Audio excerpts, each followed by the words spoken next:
And welcome to the Odyssey Clash Invitational here for the semifinals. In this match, we're actually just going to get right into the game and forego the draft altogether.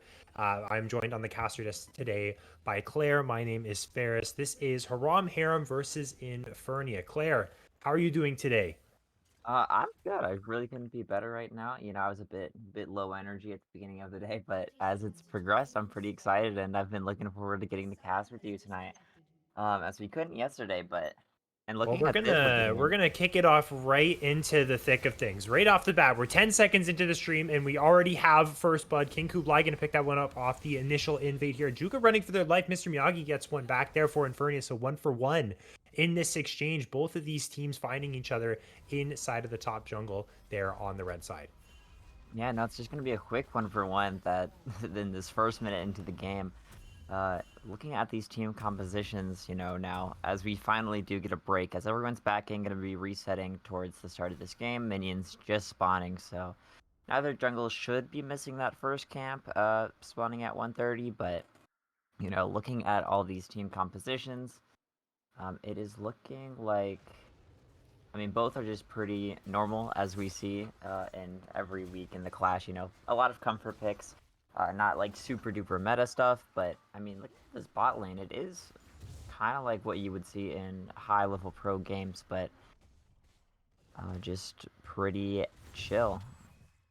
Yeah, the bot lane has a lot of crowd control. You see the Braum, you see the Nautilus. And so I think we're going to see a lot of kills down here just because of the nature of these support champions and how much crowd control they have to set up for kills. And looking at jungle and also mid, more so for Haram Harem with the Lissandra, there's a ton of crowd control. Ashe as well is probably the best utility AD carry in the entire game for just setting up kills for your team, crowd control and everything. So you have a team of Vi, Lissandra, Ashe, and Nautilus here for Haram Harem. This is a team that you have to play so careful as, especially someone like Mr. Miyagi as the AD carry facing all that crowd control on the other side. Yeah, I was thinking that this Ashe, gonna be super duper strong in the early game, but like looking at this mid lane here, that Sylas going real deep in there. But as I was saying, this Ashe, gonna be really strong in the early game, but going later into the game, she's gonna be more of a support style ADC instead of that Aphelios, who's gonna be doing a lot of damage in these team fights, and really gonna be who Infernia need to peel for, but Ashe is going to be doing a little bit of more of the peeling along with that Nautilus, probably for that Aatrox and trying to set them up and set up that Lissandra as well. But looking at this Sylas, looking at these ultimates, that Ashura would all be good. That Nautilus ult to steal would obviously be Here we huge, go. but Ghost is popped from smokestacks, and that's a flash burn from Ajuka. You have to be so careful when laning against that Darius. If you push too far up and he finds an opportunity, he'll ghost on you just like that. So Ajuka gonna have to play the top lane for the next 5 minutes without that flash. yeah, no, that top lane matchup and, getting that flash for that Ghost, I think that's a trade that anyone would do any day of the week as it is on a much higher cooldown, but looking at this Sylas and that mid matchup, it's going to be pretty even so far. This Sylas getting a little bit more poke, but Well, a here we fight breaking out go. topside. Fight breaks out, and Ajuka, remember, does not have that flash. King Kublai goes in onto Basil, who flashes away from that Vault Breaker. So now it is Haram Harem on the retreat for the moment. Smokestacks is sitting in the front nine, but Basil's waiting on cooldowns. The double hook comes through, and Smokestacks flashes away, so the Maokai will find that first kill. Luminous is first to move from the mid lane. This will be a 2-for-0 in favor of Infernia. Sedaten just has to watch his teammates fall in front of him in the river there and waltz back to the mid lane. Yeah, just incredibly well played coming out in Infernia. Basil, I want to look at into that fight. A great flash, flashing that Vi. Well, but here comes the Punch, but abduct, and no flash was burnt from Sedaten. Simply did not have time to do so. Out of the brush is surprised by Luminous, and a fourth kill for Infernia here, a solo in the mid lane. yeah, Infernia really just taking a hold of this early game. So not exactly what you want to see if you are Haram Harem. They do are still fine. It's pretty early into the game, but I wouldn't worry too much about them. I mean, they are quite a bit of gold down so far. No objectives to spawn quite yet, but I would expect Infernia to really try and pick those up. Here comes the gank. It's going to be Haram here. I'm trying to get something back. Mr. Miyagi's forced to use the flash. Ronnie World is Rel, and Basil's here inside of the brush. Could potentially go for a re-gank. There's still flashes on both Druber and Exodus, so I don't think the Nautilus and the Ash will be in any trouble for the moment. Good gank from King Kublai. That burns 2 summoners off of the Infernia bot lane. And for those of you who aren't aware, this is a best of 3 matchup between these two teams. And so one game will not eliminate you from the playoffs. This is the semifinals. We will have 2 best of 3s happening today.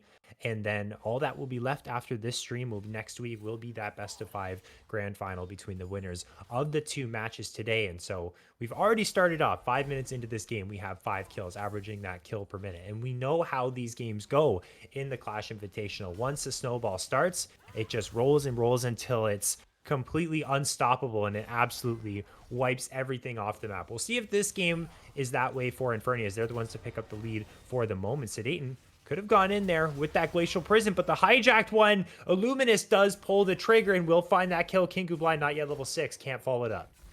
Yeah, I mean, Illumia is looking so comfortable on that Silas in that mid lane. I mean, just so, like, such good trades. Not only do they have that item advantage, but being able to scale a little bit harder, getting that Dark Seal stacks is going to make that a little bit harder for this Lissandra. If I was her, I personally would not be looking forward to that lane versus that Silas, as he is incredibly strong, so...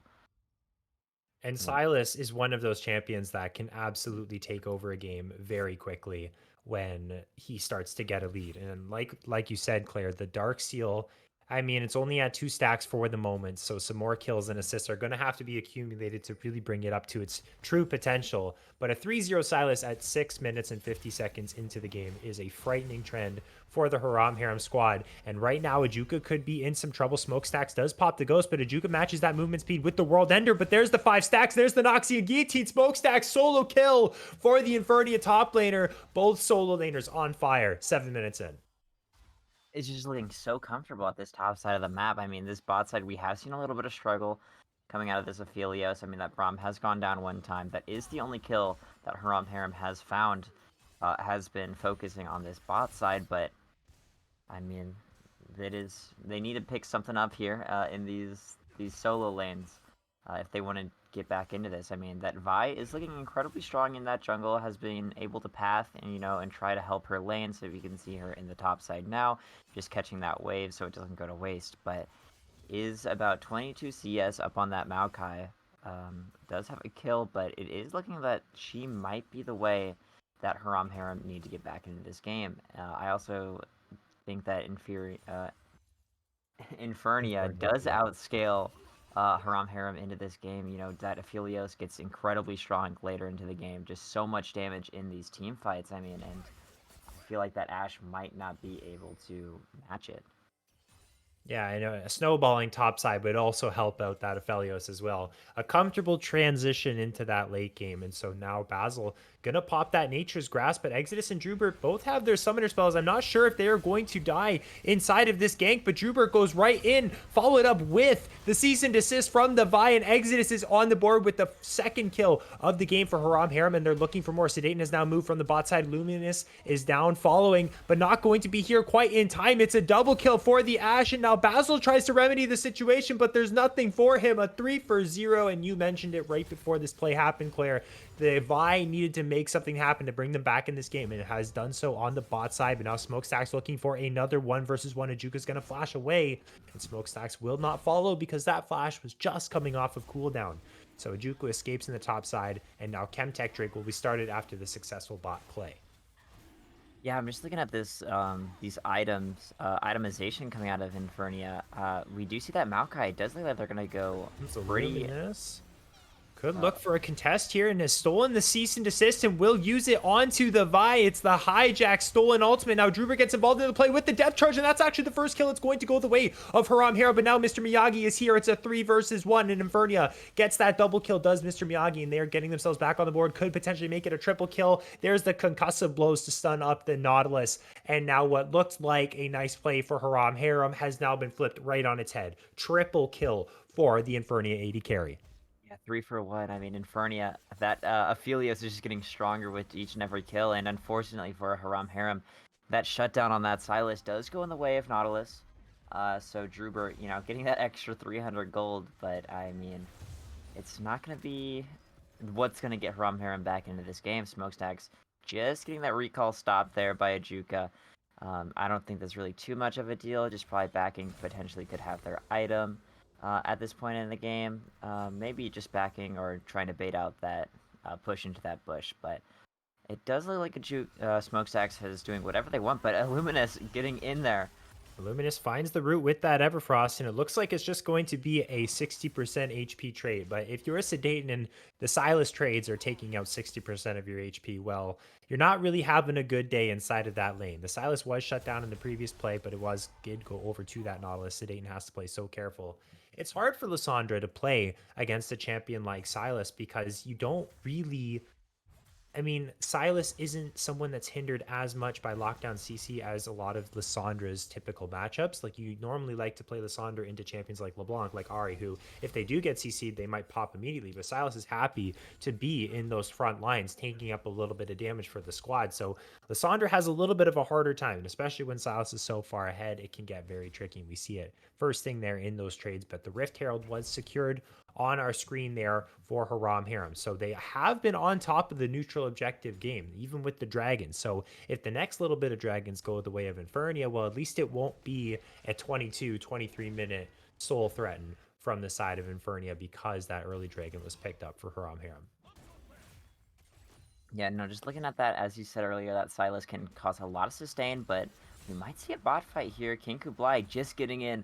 I'm not too sure if that ward saw them, Ronnie but World is stepping up. They definitely do not know the Vise here. There's the depth charge combined with the cease and desist. The Glacial Fisher will do its very best to keep Mr. Miyagi safe, and it will do quite a good job for the moment. Concussive blows being laid down onto Druber, but Ronnie World is overextended. So what looked like it could have been a kill onto the Aphelios ends up just being a kill onto the Braum. You'll take it nonetheless as Rom here, but the counterplay inside of the mid lane could be here. There's the Twisted Advance onto Sedaten, who goes into the Glacial Tomb to keep themselves safe and will escape for the moment. Rift Herald dropped in the counterplay bot side. this Rift Trail doing a lot of damage here. Haram Harem gonna be getting this tower, if not extremely close, and Basil Here comes wanting our to put a stop teleport. to it. Plus that Nature's Grass, so they are not stopping the fighting. Illuminous, with the help of Basil, picks up that first kill on the bot side. They're punishing the over-aggression from Haram Harem in the bot lane with that Rift Tail exits now with the Ghost Pop. Gonna try and run away. The Abduct does not quite land. And Basil is getting outrun by the Ash and will not find that second Twisted Advance, but 2 kills nonetheless for Infernia here. 12-6 the kill score now, a 1.3k gold lead. They're feeling relatively happy. For sure. I mean, this Silas is just outscaling this Lissandra in this mid. It is quite the gap we're seeing so far, and it does look that she's not going to have any easier of a time with this Aphelios and Braum here. No, 2 versus 1. I mean, looks like they're just catching the wave for Silas to get back because Illuminous did make the play bot side. Typically, if you're playing as your bot, whether you're the Braum or the Aphelios, you move into the mid lane so that you collect those minions that are pushing up while the Silas is absent in bot, and that way your team doesn't miss out on any gold that's moving around the map in the form of those minions. So it's a nice macro play from Infernia. They're just going to push in these few waves, wait until Illuminous backs, and then they should be able to get back into the bot lane and continue to play the 2v2 from there. But 14 minutes into the game, the lane phase will be ending soon. Not quite yet. And then we should see more movement around the map, especially once that first tower of the game gets taken. Bot lanes move into the mid lane. Ajuka has to pop that World Ender once again because Smokestacks has popped the Ghost for himself. That's kind of the nice thing about Aatrox there, is you can pop the World Ender every time that Smokestacks uses Ghost, and you should be able to match the movement speed as long as you have the same boot tier. And survival is the name of the game right now for Ajuka in this top side. Yuka just needing to survive. I don't think they will be able to make a solo play onto Smokestacks on the Darius, but as this Drake does come up, we're seeing just a little bit of, bot side, just looking forward to it. This Haram Harem side, making sure that this Drake does not go down and just trying to get some presence there. Which they are doing, but I mean, they aren't really making anything happen off of it other than just chilling in that bush. But really, that Cloud Drake is the only is on the map right now, but no team feels safe enough to start it up quite yet. I would feel like Infernia, as we do see that Aphelios and Darius both going down bot side, we probably would see that being started up. But the Silas is Oh, getting caught out. gets caught up with the hook, lands the Everfrost onto Exodus, who uses that Enchanted Crystal Arrow. Now the hijacked Enchanted Crystal Arrow will be tanked by Drewbert, so a nice pick here from Haram Harem to start off this potential dragon fight. Here's the Nature's Grasp to try and stop the Haram Harem members from aggressing onto this dragon. It will be secured from Infernia, as now the fight does begin. Ronnie World is the one tanking up inside of that front line, trying to peel for Mr. Miyagi, who's in that red and white gun. So many chocolates at his disposal, but now with the 5 members of Haram Harem conversing upon him, that is going to be the shutdown for Ajuka onto that Aphelios. The Drake goes the way of Infernia, but thanks to the pick they found in the bot side, the fight goes the way of Haram Harem. 4-0. That Silas getting a little bit too, too confident and too cocky there in that bot side, thinking they could 1v2, but that Ashe with that Enchanted Arrow and that Nautilus being able to tank all of that damage that Silas is putting out, just being able to shut them down and, being able to snowball off the fact of that Infernia was on that Drake there. I mean, incredibly well played from Haram Harem, just being able to decide the exact, gameplay decisions that they needed to turn this game back on its head. It is like the goal difference is about 1.2k favor of Haram Harem, so this game is, definitely not over, or really in anyone's favor. Anyone can still come back. A good team fight could swing this in any direction so far. Everyone getting incredibly strong first items being completed for, I think, everyone except for Basil and Rami World. So it's looking towards them. There we are. Basil just completing that demonic. So looking back Run in on it. those one item spikes. And yeah, this has been quite the excellent comeback here from Haram Harem. Not necessarily the biggest comeback I've ever seen in League of Legends, but it really did look like they were out for the count right from the start. And a lot of times, like I mentioned earlier, when one team starts to pull ahead, then the rest of them pull ahead, or then the game just continues down that trend and things get worse and worse and worse. But not this time, as Enchanted Crystal Arrow was thrown up to the top side. It did not find smokestacks. As Sedain going to find the tier 3 turret in the bot side, and Luminous was on the flank, but I think Sedain will just be able to safely get over that wall as Ronnie World does find that Q onto Drubert, who will use the dredge line to get away from the crowd control of the Glacial Fisher as Basil flashes forward. He's not looking for Drubert, he's looking for Exodus, but is his team on the same page? They are continuing to fire into the Nautilus, so Exodus will not drop there in that play, and neither will Drubert. So a 0-kill play and a little bit of ultimates burned from the side of Infernia. And thankfully, Haram Harem was able to escape from that. So they will live to see another day. They will maintain their gold lead. But now Ajuka has walked up into a whole lot of danger, lands the chains onto Basil, but is now locked up in the middle of 3 members. And that will be the first kill of the play. But now the follow-up from Haram Harem has arrived. King Kublai will even the score. Smokestacks dropping very low to that Ignite. Exodus picks up the 5th kill of the game into the backline with that hijack cease and desist. Goes the Luminous. But now Sedain picks up the kill onto Ronnie World. Mr. Miyagi soon to follow. It's an ace for the Haram Harem side. They win that fight 5-1. Ajuka dropped, but the rest of the team pulled their weight. It was a close one, but they continue to find success. I, for one, going to be able to get this Rift Herald, I do believe, before this Baron does eventually come to spawn. We do get so much value off of this ace, and turret will be going down that mid wave. I think this turret, no, you know what, I lied, it won't be going down that wave for Haram Harem was not big enough, but excellent fights at these as Haram Harem is making. I do think Infernia really of that initial engage, unfortunately they just did not choose the correct target to burst down as a team, but that Nautilus could being able to escape along with that I think it was King Kublai if I'm not mistaken, but I mean just those tiny mistakes costing them so much, so gonna need to change that and get back into this one. I mean, by no means is it over for this team, as they can definitely get back into it, but yeah, it's still remote. It's still pretty close. 3,000 gold is the lead for Haram Harem. It's decent, but it's not game ending just yet. And we did see Haram Harem pull themselves out of what was a small deficit to the hands of Infernia earlier on in this game. So we might see that sort of ping pong style matchup inside of this game if Infernia are able to pull themselves back out of the small deficit that they found themselves. I want to talk about Sedaten on this Lysandra and also King Kublai on the Vi. That sort of coincidentally rhymes, but these two champions are causing a lot of havoc for the melee champions that are drafted for the side of Infernia. They have Silas, they have Maokai, and they have Darius. So these champions are all clustered together inside of these fights, and it brings big value to Lissandra with those multi-person routes. And then you have Nautilus, who could find multiple knockups with depth charge. There's so much CC, like I talked about earlier on the Haram Harem side, with 3 melee members on Infernia, or 4 really with the Braum as well, but 3 melee members who are trying to do the brunt of the damage. It gets really hard to team fight. So watch for how they try and work their way around this problem that they have in their composition right now, because that's how they need to find success in these fights, is work their way around this Lissandra, try and minimize the amount of CC that's being applied to all of them all at once.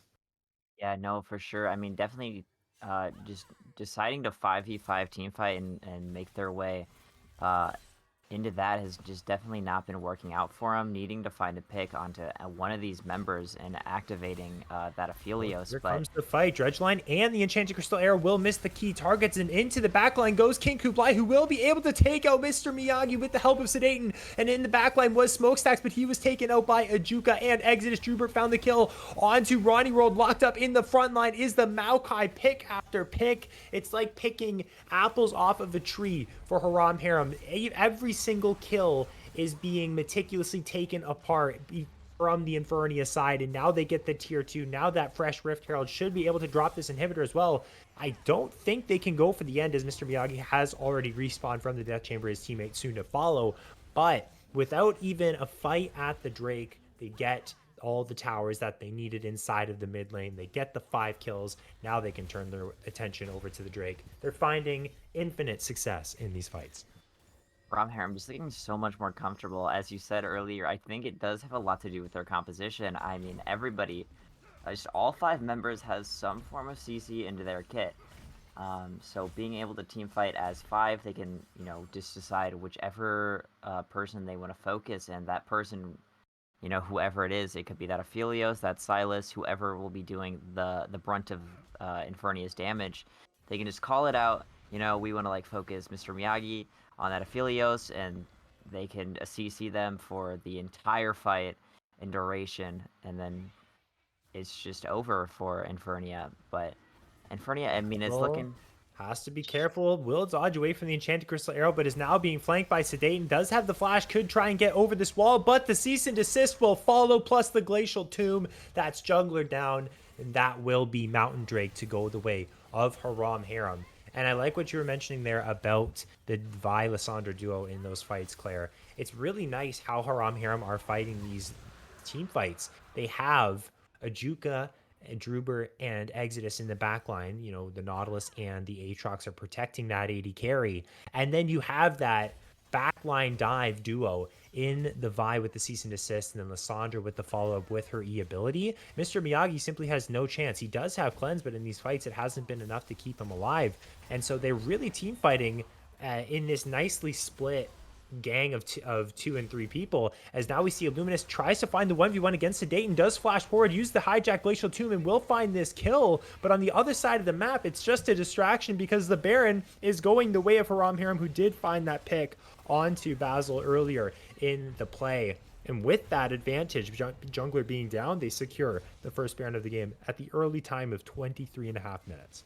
Yeah, not only did they get that Mountain Drake, but following up with that Baron, just a massive lead in Haram Harem's favor. That Silas did, Sedaten was just a sacrifice to get that Baron, but I think that is something that Haram Harem will take any day, and we see that Nature's Grass going out top side to try to catch Exodus, but I do think they'll just walk right out of there and be just fine. The map is going to be slowing down as there is no objectives happening quite yet. Ajuka just chilling, trying to protect that tower with their life. It is like a gust of wind away from getting knocked down, but Ajuka will try their best. Objective bounties are up, so that is something that Haram Harem is taking into consideration. That's why Ajuka, is on that tower protecting it. Does not want that Silas to get it, but I do think we're just going to see this jungles being farmed out until we get this next play, but that Lissandra getting a little bit aggressive. I'm not too sure she knows how many people are up here. Yep, just fishing for some vision and maybe try and find a pick. Lysandra is exceptionally good at that, but for the moment, with Baron in their hands, Haram should look to try and take down these side lane turrets. The mid lane will push on its own with the super minions that they have pushing in that lane from the destroyed inhibitor, and they just want to try and get vision inside of the jungle. That's exactly what they're doing. Make it dark so that Infernia has no idea where their opponents are. But King Kublai might be in an unfortunate situation. Thankfully, uses the Vault Breaker to get away from this one, as Basil does use the Nature's Grasp, but I don't think the Vi will be locked up with that ability, as Druber and Sedain going to get into a 2 versus 1 in the top side, make it a 3 versus 1 because Exodus has joined the party, found the stun with the Enchanted Crystal Arrow. That will be the kill. That will be the tier 3 in the top lane. Now they can continue the push there. King Kublai lived in the play down bot. This is going to be the destruction of more towers for Haram Haram. Especially with this Baron buff that they have, these empowered minions, not going to be able to stop. And King Kublai loving this position here. Could be going for a little bit of a, gang, or just a split push, but Illumina's just showing themselves onto a Juga, but King Kublai going in. Yeah, gonna go on to Basil. Probably will only find a little bit of poke unless he feels like using the cease and desist. He does so. So this is the jungler 1v1, and Basil really has no chance in this fight. Down 3 levels, has no one here to help him out, but will be able to get to the safety of his tower as the siege does continue on the top side of the map. They're trying to knock down this inhibitor turret. The inhibitor to follow. Moonlight Vigil will land onto Drubert. He's going to get a little bit more chakrams into his hands as we do see a teleport coming through. That is going to be Juka teleporting from the bot side. Luminous found the first kill of the fight, so it's something right now for Infernia. They are now fighting 5 versus 4, but look at the Q3 from Ajuka. Exodus finds the first kill of the fight onto Ronnie Will, but one is traded back. Now it's a 3 for 2. Make it a 2 for 2 in the fight, but Mr. Miyagi has no one left to protect him on the back line. He's going to use the Gale Force, going to use the flash, goes into his ability with the red gun, tries to heal up, tries to keep himself alive, but Exodus is here. Now make it a 2 versus 2. Basil coming out of the death realm. This is an excellent fight for Infernia despite being so far behind. Nature's Grass now being used to try and chase down this Aatrox. Drubert is here, but I don't think he has enough to keep that Aatrox alive. It's going to be the ace in favor of Infernia, and this would be in true ping pong style, an Infernia fight win, getting all those bounties, getting all that gold back into their team. What an crazy fight coming out in Infernia, being able to switch that and change it so well. I mean, as we said earlier, this Haram Harem team is incredibly hard to fight, into just like 5v5 fight it, as they only have a lot of melee characters like that Darius, and Basil today, and just looking to cancel that back, but unfortunately not being able to do so. But going back, I mean, just Infernia, just being able to single out a lot of the members of Haram Harem and slowly making their way through each and every member of them has worked incredibly well. But this Drake does come up. Haram Harem is going to be respawning into this, so... Oh, I think that was a nice little scuttle steal. Yes, King Kublai. There you go. I mean, love to see it. You love to see it. It gives them vision, too. So they're going to be happy about that, even though Infernia has priority over that dragon for the moment. This will definitely be a fight. Haram Harem want to do this. And the dragon will go down to 7,000 HP. So there's the engage from Sedain, who finds the route onto 2. Ronnie World's going to be the first target. Is going to go down to 1 HP, but will survive for the moment as Lumi is caught up here in the backside, but does go golden to keep themselves alive for the small moment. Ajuka is hit with the Noxian Guillotine, will fall low. Smokestacks finds the 5 stacks on Exodus, who will burn down to the Darius passive, but Smokestacks will fall. And King Kublai finds that kill. Sedain trying to find the last one onto Basil, who does get a little bit of healing in his back pocket. The flash forward in the root, and that will be the ace for the side of Haram Harem. This time around, they are the ones to win the fight. They will claim the Mountain Drake and deny that objective bounty, and I think that's all that they will get from this play. Yeah, no, I do think so too. I don't think they're going to be going for anything quite yet, but maybe. I mean, I think that vibe could potentially have pushed out that mid wave, but another one was coming, so not going to be going for anything. Just going to buy some items, but I just, fighting around these objectives is just such in Haram Harem's favor. Being able to pick the fight that they want to instead of, Infernia just being or trying to get a pick off is so incredibly rough. And it's, trying to find that is with Infernia's composition is just pretty rough. I mean, trying to burst down someone, but is pretty easy, but not having to find somebody to do that with how Haram Harem's playing, which is, pretty grouped up and having a lot of ways to, get out of slippery situations with that Vi and with that Lissandra, being the ones to go in. But Oh, that arrow, close. it was close. I don't know about if there was any follow-up that could have happened, but wanting just to fight this Baron, and, I mean, they're going to do it pretty quickly. Gonna do it quickly, but the thing is that Infernia is here. They do have Lumi splitting on the bot side, so they do have to address that problem as well. So they need to make a decision. They need to say, okay, we're gonna go and finish up this Baron while Lumi is split pushing in the bot side, but then Illuminus can just teleport. Or they go and try and answer that, but then they also run the risk of a sneak Baron for the side of Infernia. Smokestacks has been wandering around in the enemy jungle for just a little bit too long and has now found some unfriendly faces and will meet an untimely death, as now for this potential Baron fight, it will be 5 versus 4. Looking at the ultimates used for that kill, it was the World Ender for Ajuka, it was the Cease and Desist for King Kublai. So do they feel comfortable enough 5 versus 4 without those ultimates to start up this Baron? Or maybe they might just force for a fight right now. Mr. Miyagi does not have very good guns. Gravitum and Crescendum are not the greatest of combinations. King Kublai going very far forward, and the Enchanted Crystal Arrow will land on a Ronnie World. Moonlight Vigil does go wide, and now Luminous is the next target here. Druber and Sedane trying to find this pick. Start off this fight. But it looks like it's just going to reset for the moment. Luminous does not find the Abduct over the wall, and now the Baron will begin down to about 12,000 HP. It is falling very fast. Exodus is able to put out a lot of DPS into this objective. Ronnie World is going to try and frontline for his squad, but now he's going to be locked up by King Kublai with the Vault Breaker. Excellent depth charge, going to find the knockup onto 2. Luminous in the backside. Flash forward from Druber to find the depth charge. Luminous goes defensively into that Glacial Tomb, but now he's caught up between 5 people. Does use the flash, but does not get over the wall. Druber finds the kill, and that will be 2 dead for the side of Infernia. Smokestacks has respawned. The jungler is still alive, but I don't think he has what it takes to get inside this pick and find the steal. Sedaten has walked up a little bit too far forward, goes into that Zonya's Hourglass and has thrown their life away. Down to 7k HP is this Baron. Basil sitting, waiting by that. That's going to get inside of the pit. Can he find the steal? No, he cannot. It's secured from the jungler of Haram Harem, and they kill off the Maokai inside of the pit and secure the Baron for themselves. A great try coming out of Basil. Unfortunately, that smite was way too early. And just Haram Harem being able to clean that fight up, but a great try. Infernia, really looking like they want to get back into this one. These fights, just a nail biter every time. Maybe if Smokestacks, had that TP instead of that Ghost, that could have gotten back into that fight a little bit sooner, but unfortunately not, was not the case. And having this Baron buff, it's just going to make sieging this base a little bit easier for Haram Harem. As we get on later into this 30-second mark, this Drake will be coming up here soon in a couple of minutes. So that is going to be Infernia's last hope, is going to be winning that team fight, which they are going to need to take, as we do see Haram Harem on that 3 Drake. Soul point. Just the soul point. Yeah, that's what I was trying to say.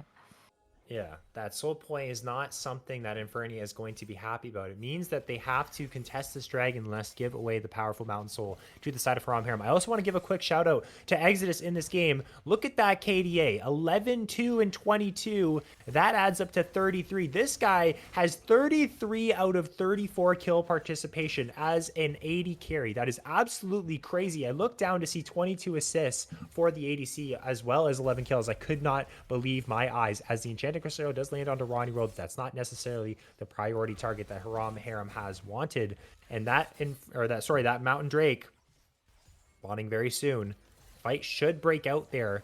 It could see the give from the side of Infernia, but I really don't think that's the smart choice. You have to just try your luck with this team fight, lest you just give over this objective for free, and then it becomes all that much harder for you to win. And it looks like they're going to try and contest this. Basil's here waiting outside of the end of the pit, but they simply don't have themselves coordinated in time to get this. As now King Kublai has found Illuminus, could go in with the cease and desist, certainly looking for it. There's the flash forward, so now Illumi's going to have to find themselves a 1v1 against that level 18 Vi for the moment. Gonna try and use the abscond over the wall, but does not find it. And there's the pick and the dragon, and potentially the final push for Haram Harem. Yeah, getting that pick onto Illuminus, fortunately for them, a little bit outplayed in that scenario. Just looking to get this inhibitor and trying to end the game here. Those Baron and buffed minions coming in here. The fight's going to be started off. Duka with the Darkened Blade will find that follow-up CC onto Brawny World, and the Braum will fall. 3 people left to try and defend the Nexus turrets here for Inferni as the first one does drop. There's still minions here for them to continue the siege. The Moonlight Vigil will be massive. It is that Inferno Moonlight Vigil, but it's not enough to penetrate the front line of Haram Harem. There's the depth charge onto Mr. Miyagi, who does use the flash to get into the fountain, but there's simply no damage to stop the last bit of auto attacks onto that Nexus. Haram Harem will take game number 1. An excellent comeback after what looked like a rough early game.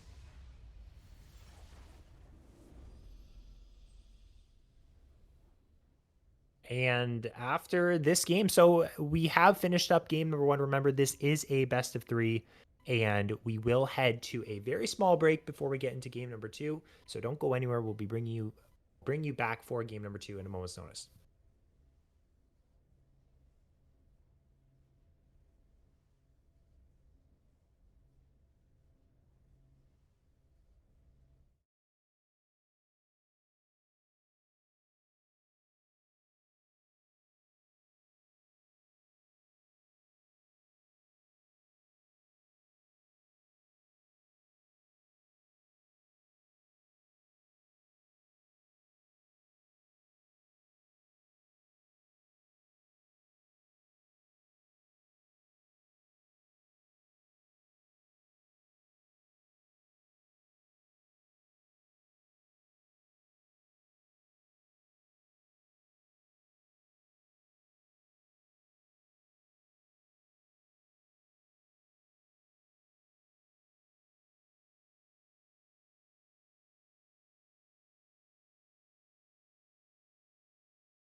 Welcome back, ladies and gentlemen, to game number 2 between Haram Harem and Infernia. So the last time around, if you're just joining us, I am Ferris, joined by Claire on the caster desk for this best of 3 and the next best of 3 following here at the Odyssey Clash Invitational. The last game we saw a quick early games lead for the side of Infernia, which turned into a Haram Harem mid-game comeback and translated into what was really just a late game stomp for HAH. This time around, we'll see if Infernia can bounce back and bring us to a game number 3, or if this will just be a 2-0 sweep. And we're going to start it off right here, right now, just like we started off the last game. Level 1 invade, blind hook from Drooper, dredge line right into the brush, and that is going to find multiple members here from Infernia. Flashed away from Ronnie World, who is taking down with that ignite, and Basil is going to have to get away from this one as well. So we will see no kills this time in the invade. As Meepo, could we get the zoom out there on the view,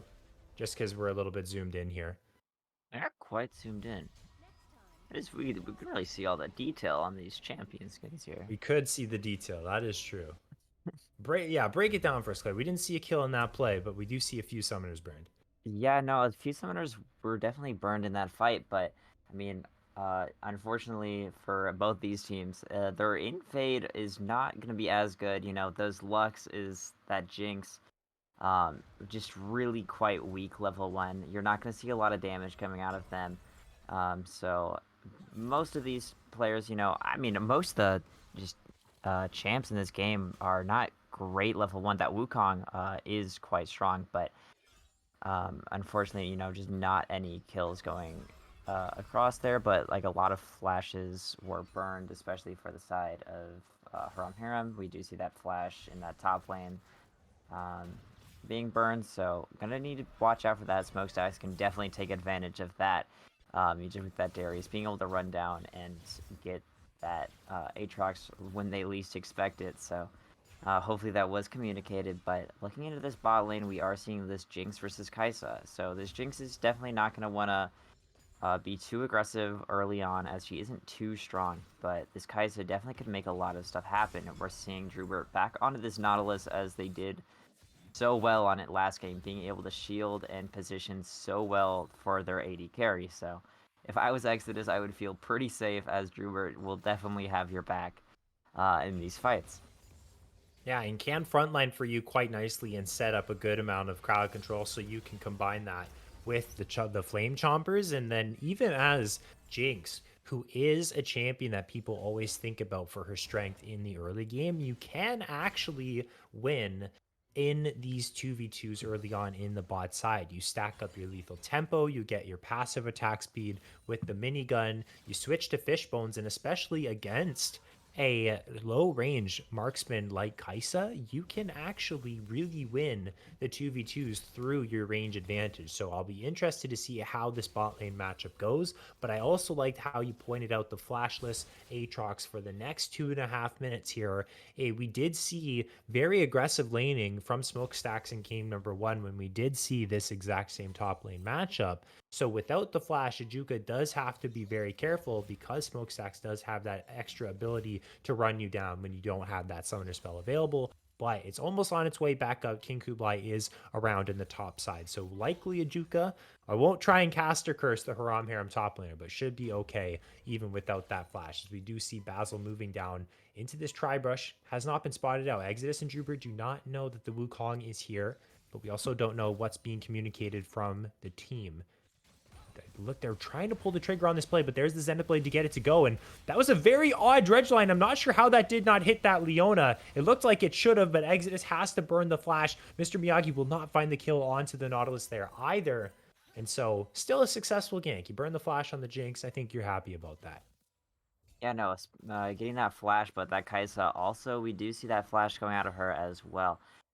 This Nautilus, being so tanky and being so strong, did not need to burn any of those summoners.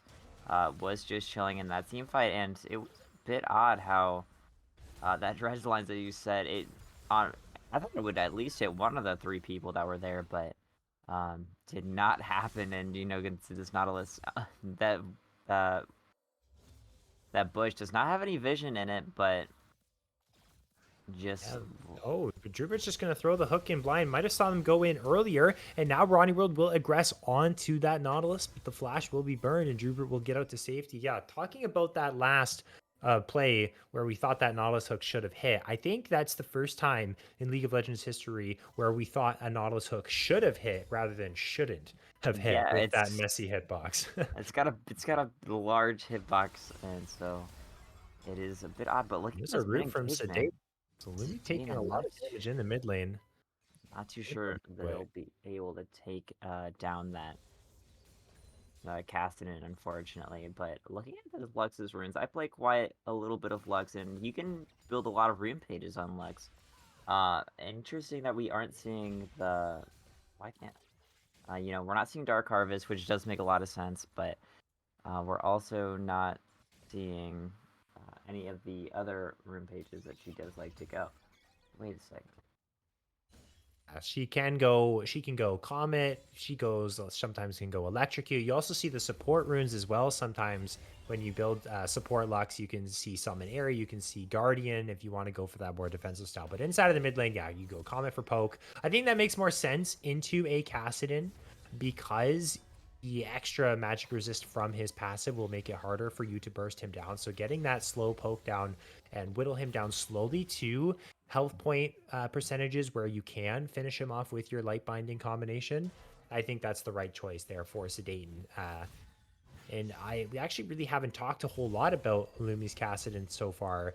There's not much to talk about in the early game because it's pretty straightforward. You want to survive as best as you possibly can and take all the resources you can get to get towards that late game power spike, because we all know how powerful a Kassadin can be in the late game. It will match the power of the Jinx, and that regard is now Exodus has been aggressed upon by Ronnie World. Is actually going to see a tower dive there from Illuminous, but the light binding from Sedaten, even with the flash, the Kassadin will not find the kill, as the 2v2 bot side though will go the way of Infernia. So now the kill score going to be 1-for-1. Basil will not be able to use the clone gap closer to finish off the kill onto Exodus. Across the map, we see 2 kills for both teams.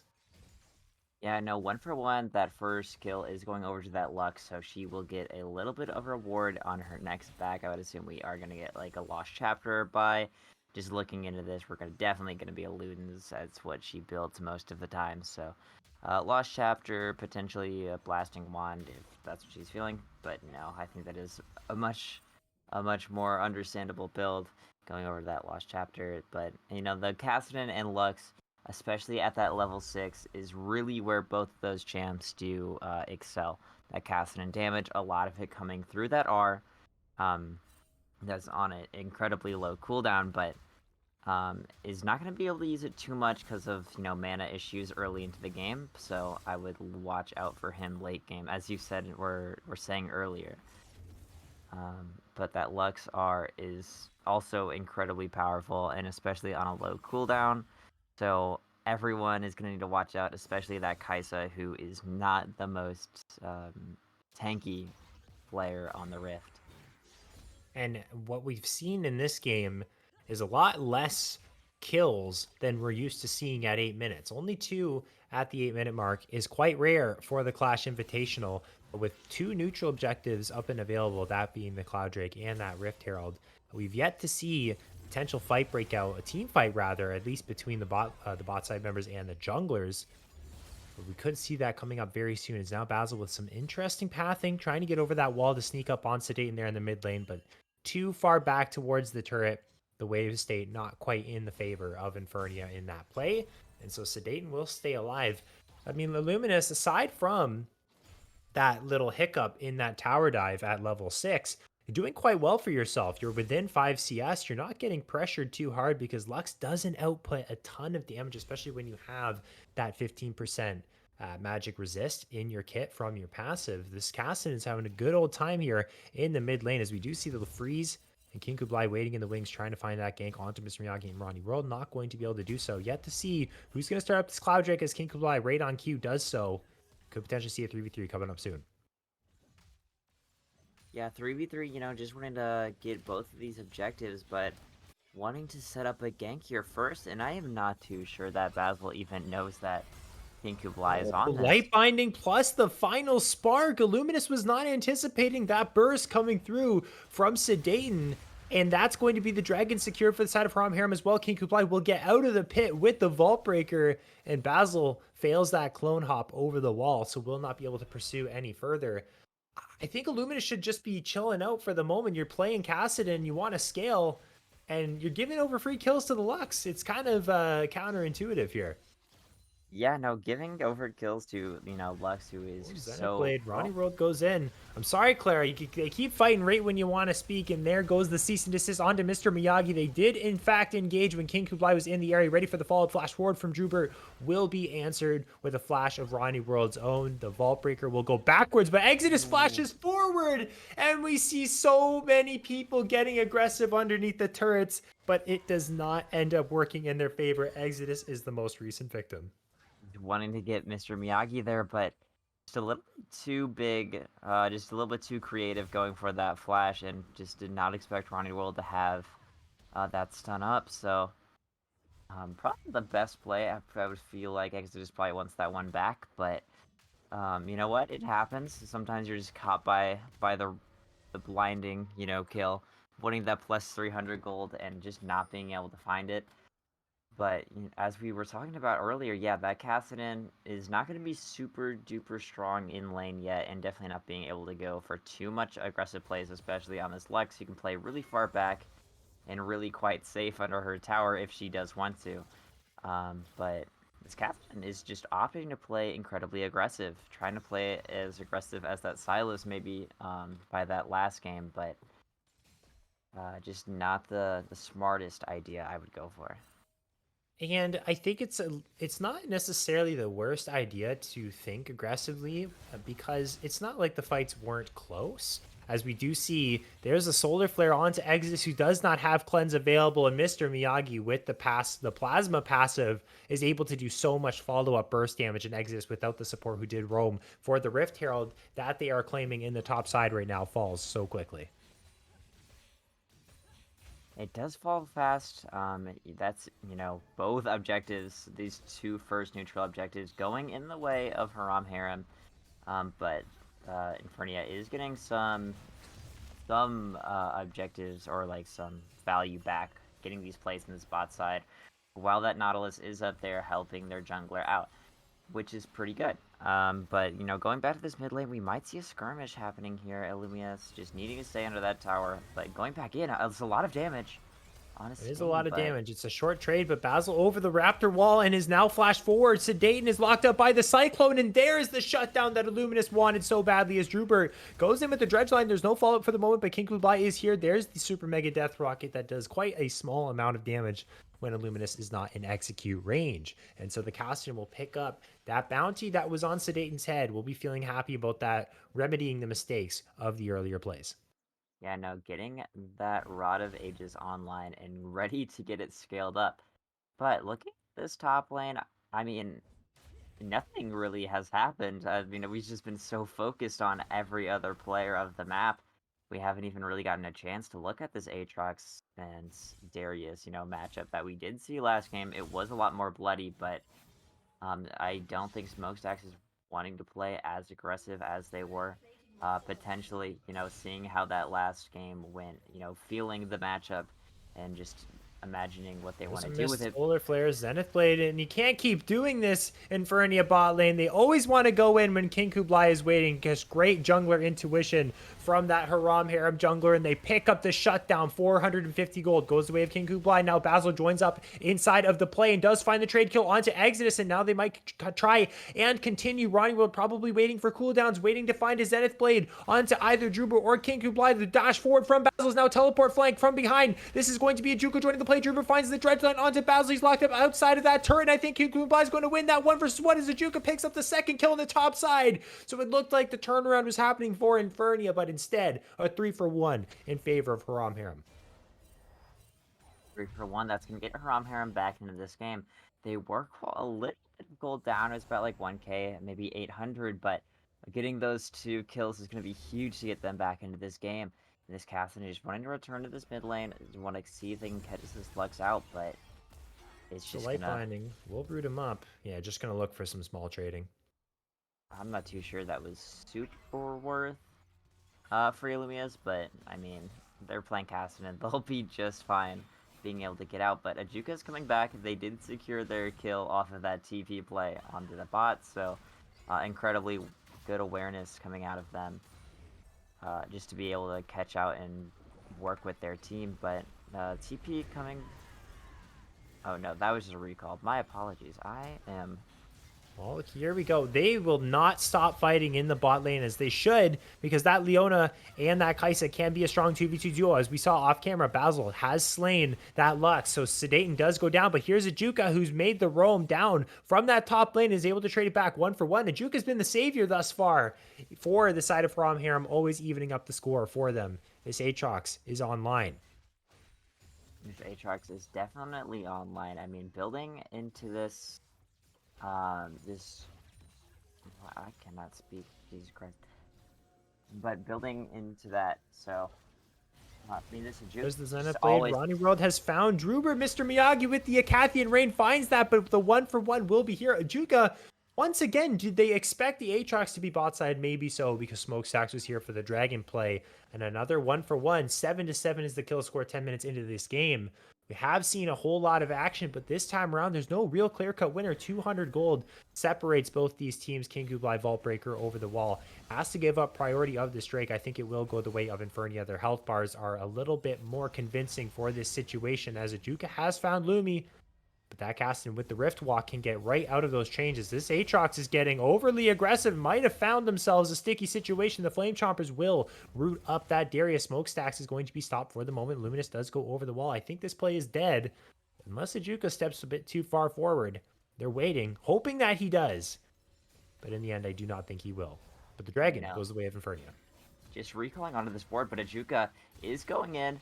Drewbert looking There's for the hook. Drewbert has now used the dredge line, which took him a little bit too far forward. The Noxian Guillotine does so much damage as we're going to flip over to the top side because Sedaten, in the meanwhile, did take 2 turrets but lost his life because of it. Smokestacks continuing this play with that Ghost is super fast. Ajuka has low HP but feels that they have the space with the Darkened Blade to continue this. Finds the hook onto 2. The healing from the Q will not be enough. Mr. Miyagi is now running for the hills. Exodus tried to find the flash zap but did not get it.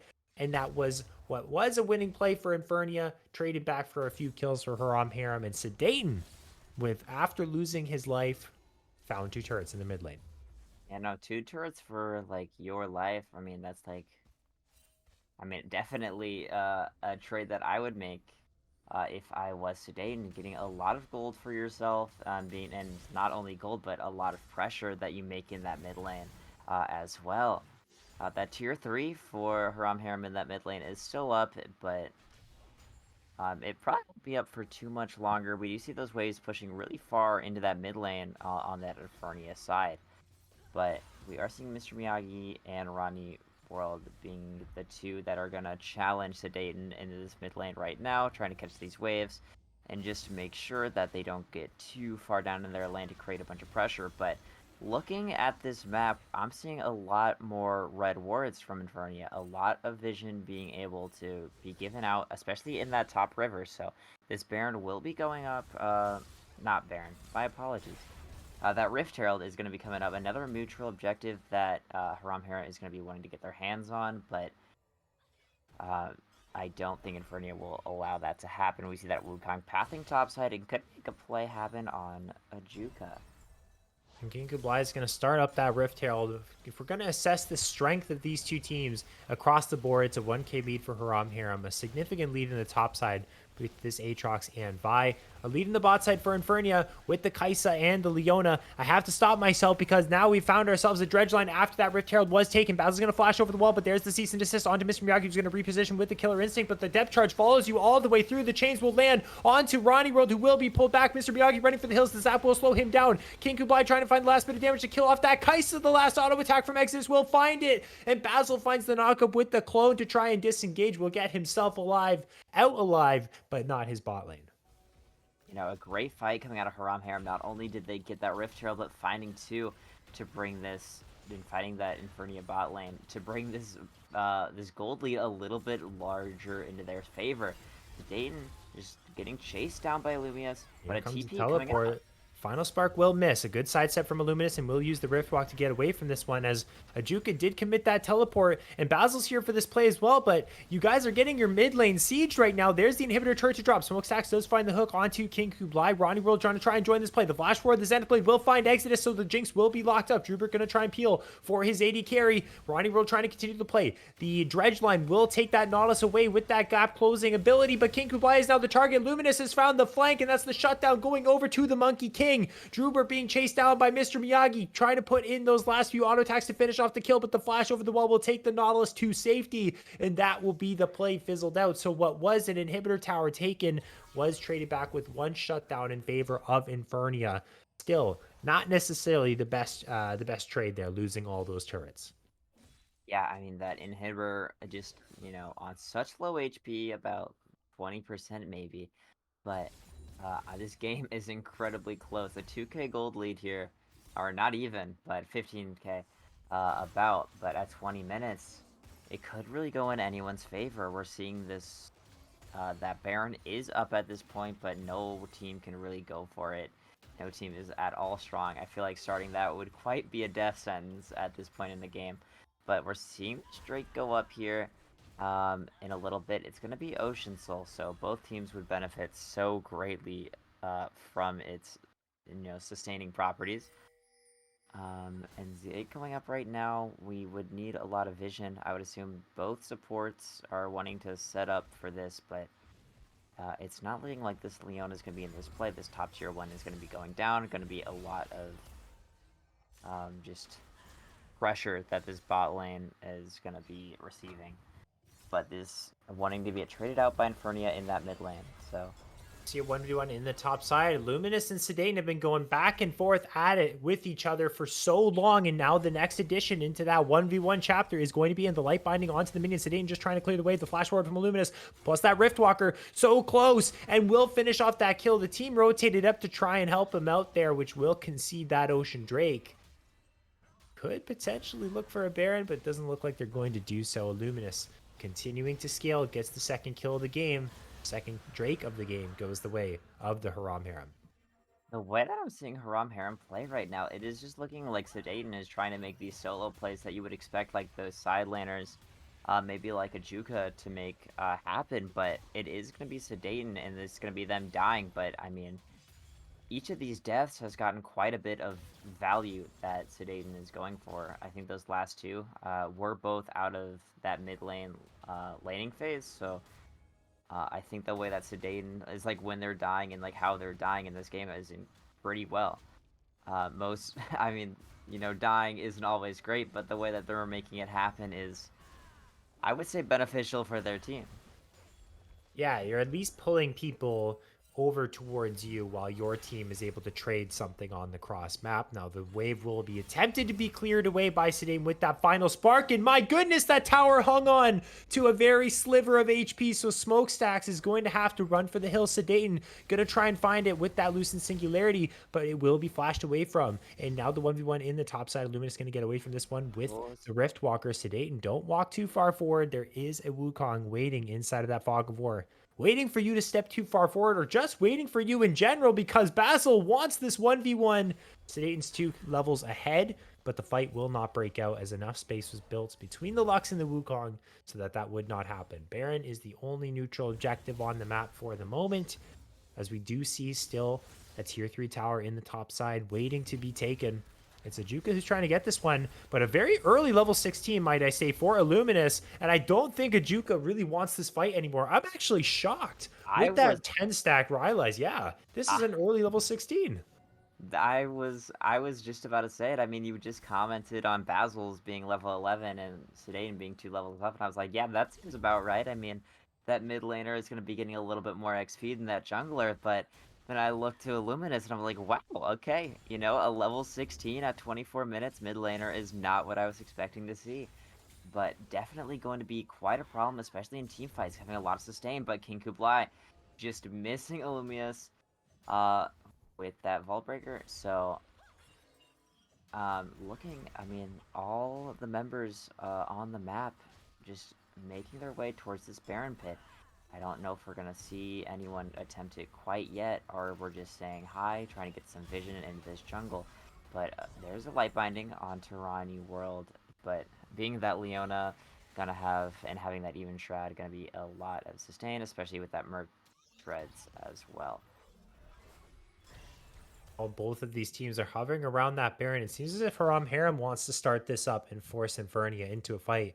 I simply still cannot get over the fact that Illuminus is level 16 already. I don't even know what has happened for this Cassidy to get such a large influx of gold. I understand you might have been side laning all game, but it seems quite early at 25 minutes. But actually 25 minutes isn't the earliest in the world, but nonetheless, I have to get over it. It's a level 16 Kassadin, and it's something that Haram Harem have to deal with maybe a little bit sooner than they would have wanted, but that's an excellent 2-person Solar Flare to start off the fight, and Drubert is going to be taking a ton of damage in the front line, but that final spark is going to trade one back immediately. Kill credit goes the way of Exodus as Basil uses the clone. I think King Kublai flashed on the clone. You hate to see it, but nonetheless, the fight still will continue. Ronnie World is so low, down to 10% HP. Ajuka with that Gore Drinker tries to find enough damage to get the kill. The Darkened Blade will finish it off, and over the wall goes the rest of the team to try and support their top laner. The cease and desist onto Mr. Miyagi, but now it is going to be King Kublai, who's a little bit too far overextended. They're going to have to try and get themselves over that wall, but there is no tower here. I think King Kublai forgot about that, and so did I. So they didn't actually have to get over the wall without walking through the tower, but they did anyway, and they will take down the inhibitor. So kills go the way of Haram Harem and that inhib. I would say that's a great time to get that inhibitor. That Drake will be coming up. That would be their third Drake, gonna put them on soul point. So another Ocean Soul would be fantastic for either team, but especially Haram Harem will be looking for that. Going to need to make a pretty large play, and this is a little bit different than how last game was. Most of the characters on each of the teams are going to be a little bit more ranged focused. Seeing this Lux and that Jinx is going to be doing a lot of damage, and that Kassadin, who isn't as, it's kind of like a mixture, you know. That ultimate is going to be doing most of their damage, which will be like jumping on top of people, but Solar but Flare. Ronnie World wants to start a fight outside of the mid lane tier 3. Druber does have flash to get him away. And Ronnie, you're stepping very far forward, but guess what? Illuminous is here to support over the wall, and the Leona will get out of this fight. Basil's taking about 60% HP in a 1v1 against King Kublai. There's the Vault Breaker over the wall. Now Smokestacks is isolated from the rest of the team. The chains will pull him back through. There's the cease and desist. Q3 will land from Ajuka as Sedaten does fall to Illuminous, who is now level 17. The Rift Walker on such a low cooldown gets this casted away from virtually any crowd control they try to apply to him. Basil goes in with that Cyclone, gets out with the Clone Hop. Ronnie World and Mr. Miyagi on the retreat. Exodus does not have access to the rocket, so isn't able to finish them off from range. The fight will be actually a 2-for-1 in favor of Infernia, but the Drake will certainly go the way, I think, as long as the smite lands in the way of Haram Harem. Illuminous is still waiting on the flank and could try something a little bit risky here to try and cancel these back. King Kublai in pursuit, but Illuminous has found him inside of that brush, and this 1v1 will begin. Over the wall does go Illuminous, and now Druber and King Kublai are alerted to his area, but he's simply too elusive. You can't catch the Kassadin at this stage of the game, and that will be the end of the play. yeah, he can just really get out of there and move wherever this Kassadin wishes to with that ultimate up, but I'm actually quite shocked that Illuminous decided to stay for that long. Their teammates, you know, were all backed out because they were like half HP, and I think challenging that Drake would have been a little bit of a mistake, as they would have gotten an ace potentially. But even saying that, looking at this gold differential, it's still anyone's game here. I mean, yeah, the objectives have gone in favor of Haram Harem, which is quite the advantage, but just looking at this gold spread, which matters quite a bit, it's incredibly close. It's incredibly close. One of the most close games that we've had in the Clash Invitational thus far. Smokestacks is going to try and initiate a 1v1 against Sedaten. I do favor the Darius in this one, especially if you have found that hook. Look at the damage from that Noxian Guillotine, and Sedaten is no longer in this Summoner's Rift for the next 45 seconds, as now the secondary fight happens, and King Kublai, I think, is winning out in this one for the moment, but Smokestacks gets that little bit of healing. The Dredge Line does not land. Illuminous trying to finish off the kill, and the King Kublai, and Smokestacks gets the kill, and also gets the Triumph proc. Exodus trying to find that last auto attack. Will get excited here, and will rejoin the play, but Basil's here on the flank, and now Ajuka's dropping as well. Basil gets that next kill. It's actually Mr. Miyagi to finish it off, and this could mean Baron for Infernia.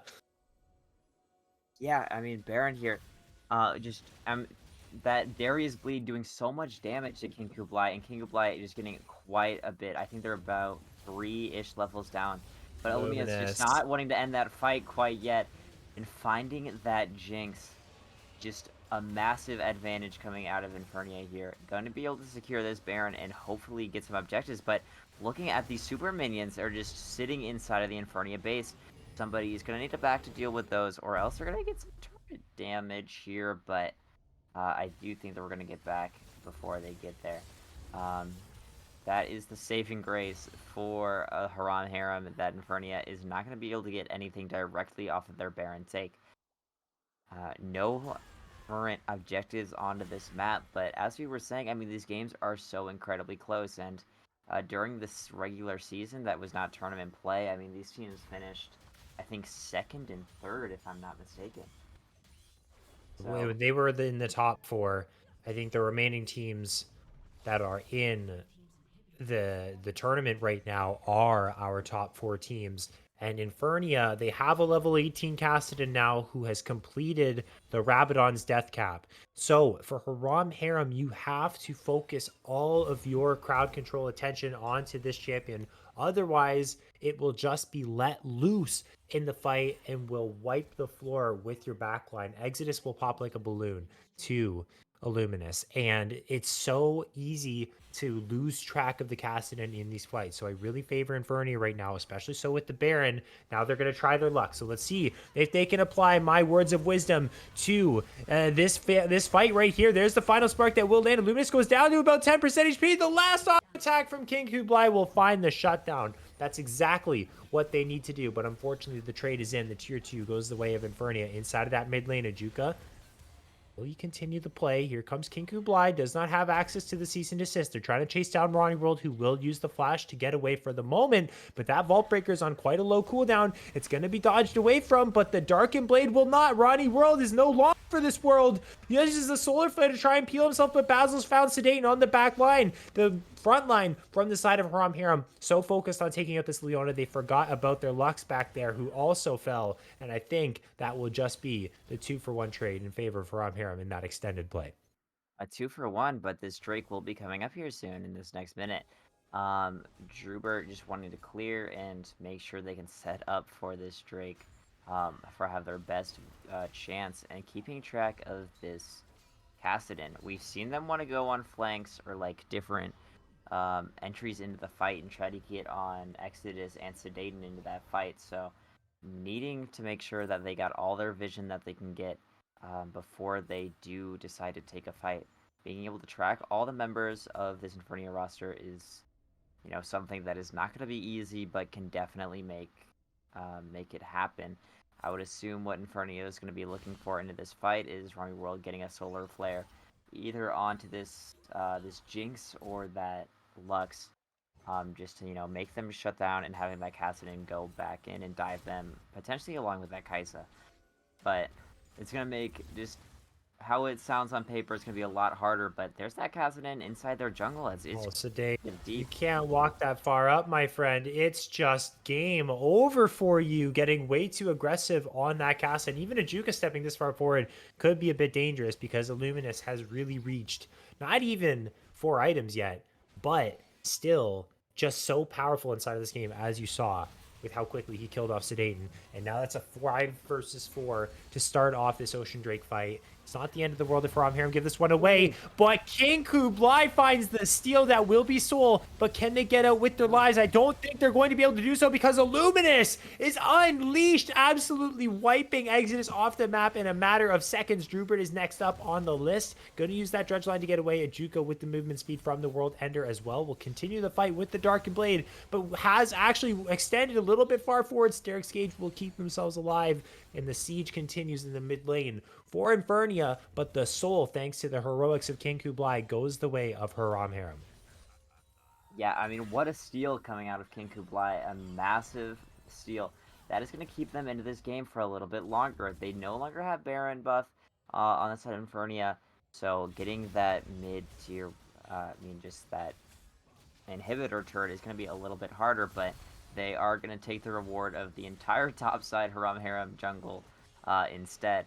But I was looking at this, just the trinkets that everyone has, and I don't think Ronnie World should be having that stealth ward. That seems a little bit odd to me that they do have it this late into the game, but, I guess it is working for them.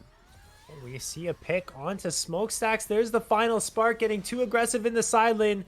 Finds the Apprehend to try and stall it out, but that will be a pick that goes the way of Haram Haram. So they are behind for the moment in the scaling. They do have a Jinx that's scaling up.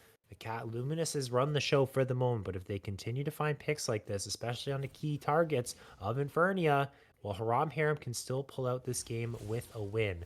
And I think if Illuminous shows bot side, then they should look for an engagement. He does have teleport though, so we'll be able to join cross map if anything does break out. But nonetheless, it is a kill in the favor of Haram Haram, and it will slow down the game for the moment. I mean, that's such an unfortunate turn of events for Haram Haram, is just needing to track this Kassadin, or else if they do engage into a fight, I mean, they probably just aren't gonna win it too easily. Looking at Drubert playing quite aggressive, scaring off that. Well, they're going to steal 1v1 here. Ajuka, you do not win this one, my friend. I'm not sure if you do, but maybe I'm the one that needs a little bit of education on an Aatrox with an Ocean Soul. Luminous goes golden, but that sets up perfectly for the Q3, but the Riftwalker going to get him out to safety. There's the chains. I was wrong. I didn't think Ajuka had it in him, but the Ocean Soul, the healing, this might be what Haram Harem need. There's the cease and desist. The follow-up is perfect. Cross map, the strongest member from Infernia is down, and that means it's time to fight for Haram Harem. And they might just be able to push for the end because there's no turrets aside from the Nexus turrets awaiting them inside of that mid lane. 40 seconds on both Mr. Miyagi and Illuminous. Smokestacks is on 45 seconds. Claire, I think this might just be the game stolen away from Infernia's hands right under their noses. I mean, a little bit of misplays and a little bit of just faulty position making out from the Infernia players is just going to cost it for him potentially. Needing these turrets to go down, but that final spark is so strong. Baz is the last line of defense. Yeah, he's the last one left. He will pop the Cyclone, but that will only delay the inevitable. Ajuka, absolute hero, 1 versus 1 against the late game terror in Illuminous, will seal the deal for Haram Harem, who get the 2-0 victory and move on to the Clash Invitational Grand Final, to where they await the winner of the next best of 3, which we will have prepared for you right up after the break, which will be a quick break, only about a minute's time. So be prepared for the next series to begin. We'll see you in a little bit.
All right, ladies and gentlemen, welcome back to the Clash Invitational. And this is best of 3, number 2, semi-final best of 3, number 2. If you're just joining us, we just saw the Haram Harem take down Infernia 2-0, and they will move on to that grand final. And now we will see the other side of the bracket, We Windows against TDG, another best of 3.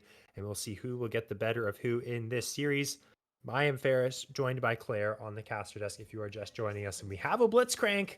And so it looks like we're going to see a little invade towards the bot side of the map. As if we could, just before we start, ask that we get a little bit of a zoom out on the camera here.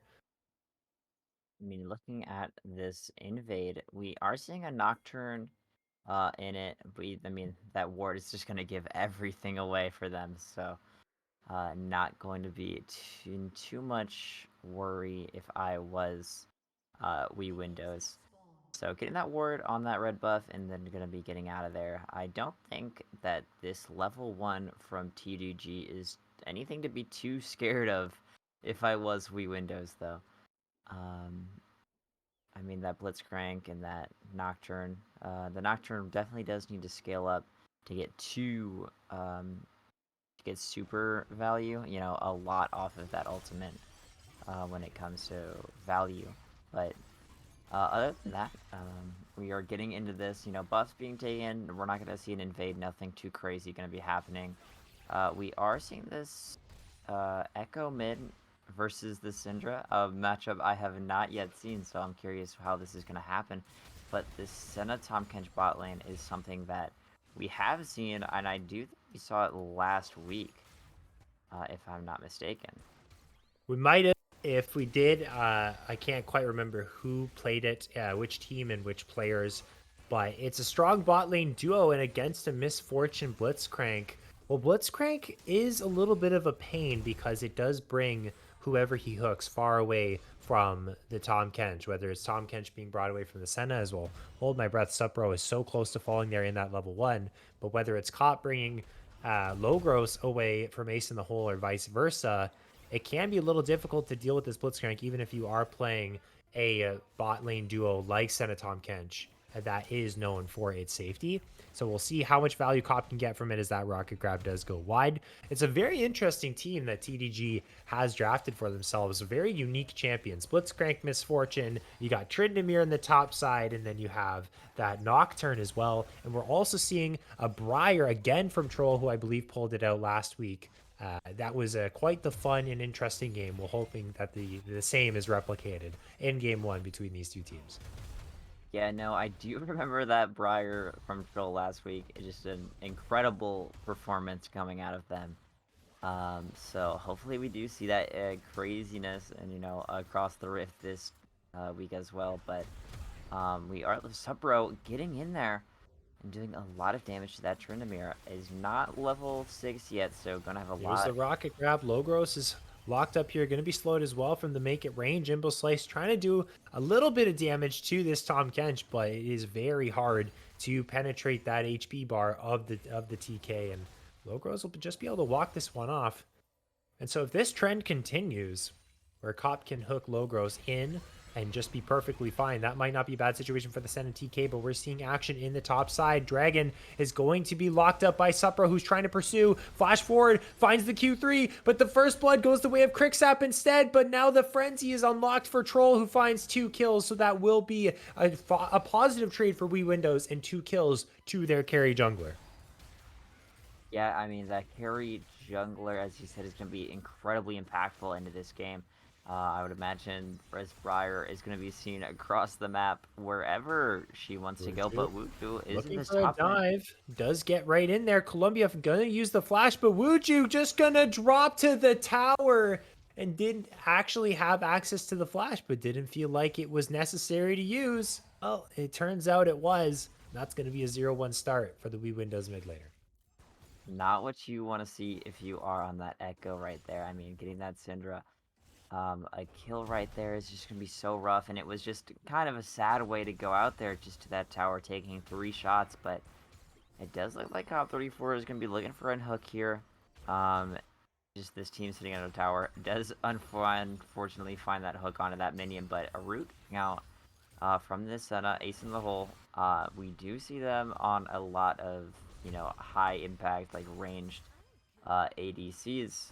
But today we're seeing them on the Senna having Logros take the farm in this bot lane. But I do think Senna does play the same way as a lot of the ADCs. We're just seeing a little bit of poke coming out of TGG onto this Wii Windows. You know, they just wanting to farm, but right now, just getting a freeze right under this tower is going to be pretty annoying to deal with if you are this MF and Blitzcrank. But going back to that, I mean, I wish we could see these Senna stacks, but,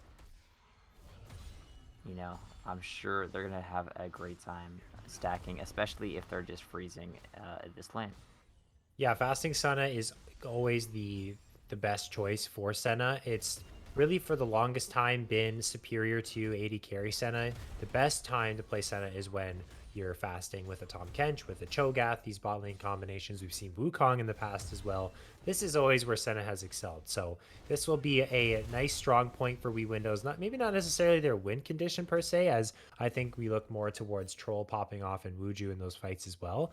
But I want to talk a little bit about Jimbo Slice's misfortune here. A little bit of a criticism in the draft is the fact that I don't see a lot of reliable setup for the bullet time. Normally, when you play Misfortune, the only reason you even pick this champion is because you have good setup for your ultimate. That usually means lots of crowd control, lots of AoE crowd control. You get multiple people stunned up, combine it with your R, and you just let the game do the work for you. But I don't see a lot of great setup here. Maybe a Blitzcrank hook and I guess a Scatter the Weak could be the best option. But it's not the most reliable setup here for the MF. So we'll see how much value Jimbo Slice can get from what I believe is a tough sort of matchup here for the Misfortune. So something to look for, and also keep your eyes on that 2-0 Briar, who is going for what looks like that Bruiser build with the Iron Spike Whip in the inventory, not going to be the Lethality build, which is getting nerfed in patch 13.23. But, I mean, that's been like Briar's 5th nerf in a row. Who knows how effective it'll be, but nonetheless, it will be Troll going for that Bruiser build. Yeah, no, I mean, a Bruiser build is not going to be the most damage coming out from this Briar pick, but I mean, she still is an incredibly annoying champion to deal with, especially for TDG. You know, landing this CC is going to be quite the pain. I mean, this Nocturne could slow her down, especially with that, but I don't think if I was this Nocturne, I would not be favored onto that Briar. I think, but you know, just looking into this jungle matchup, we do see it's pretty even. Just by farm-wise, they're at the same, you know, support. I mean, not support. Jungle item, both having 20, getting that smite upgraded just now. So, it is pretty even. Besides those 2 kills, but I mean, those 2 kills are just what a massive. Like, I think that was 700 gold she got from those. So, definitely an advantage. But we do see Troll here just chilling into this bot lane, potentially going for a gank. Gonna look for a gank. There is a pink ward, or a control ward rather, inside of that Tribe Rush. So for the moment, Cop and Jimbo Slice are not aware of the Gwen, or sorry, the Gwen, what am I saying? The Briar's positioning, but we do see a rocket grab onto Ace in the hole, who will be saved by the Devour. Bride Logros just in the nick of time as Cop 34 is now overextended after that play. Troll has found the time to engage, but Cop flashes away and so does Jimbo Slice. So what ends up being a good play turns into 2 flashes burn, but Cop finds that hook, but Logros is so tanky, he does not fall to the tower. A very close call for We Windows, but they're able to get out unscathed. Yeah, they get out of there. I mean, Cop 34 looking to see if they can get a pick, but or a hook onto that Briar, but going for it in that bush blind, I think, not being able to find it. But Wuju is just having a super rough time into this mid lane. This Syndra is just poking them out super hard and being able to get up about 7 CS, so I wouldn't. It's not too big of a deal. But Troll, along with Logros, just deciding to come up, see if they can go help this Echo out into this mid lane. Unfortunately, not going to be able to find anything, but we are going to see this pathing coming out of TGG, looking to see if they want to get this first neutral objective on the map. Not deciding it, but I mean, my apologies, Dragon Lizard did get that first Rift Herald, so being able to decide where they want to put that, I think most lanes it's going to be pretty alright in, as I don't know if any plates have gone down quite yet. I would think you'd probably want to put it somewhere towards. I mean, you said it, Claire. It's pretty decent anywhere, since gold is going to be favorable on any of the 80 carry mid or top lane, as Crixap is playing Trinamir, who does like a little bit of gold in their pocket and can carry games, but will be able to probably take down the majority of the tower on his own, since he is playing that side lane champion. As we're going to see an engagement here on the bot side. It's going to be Ace in the hole, who's way overextended. Dragon Lizard goes in with the paranoia, followed up with the bullet time. Logros pops that great health, but the certain death, oh, it just ran out right before it actually was about to hit Jimbo Slices on the top side. We see a solo kill for Crixap, gonna heal himself up with that Q ability. That was so unfortunate for Troll. I don't know if you saw that, Claire, but that certain death expired right before it actually was able to hit the 80 carry, as Troll is able to finish off the Tryndamere in the top side after that play. So kills going over on both sides of the map, but more specifically, a very successful play for TDG in the bot side, and they summon the Herald. They summon this Herald, getting that plate gold. Could be going over towards this Chemtech Drake, but it does seem Wuju will be pathing down, and I'm not too sure they are going to want to do this.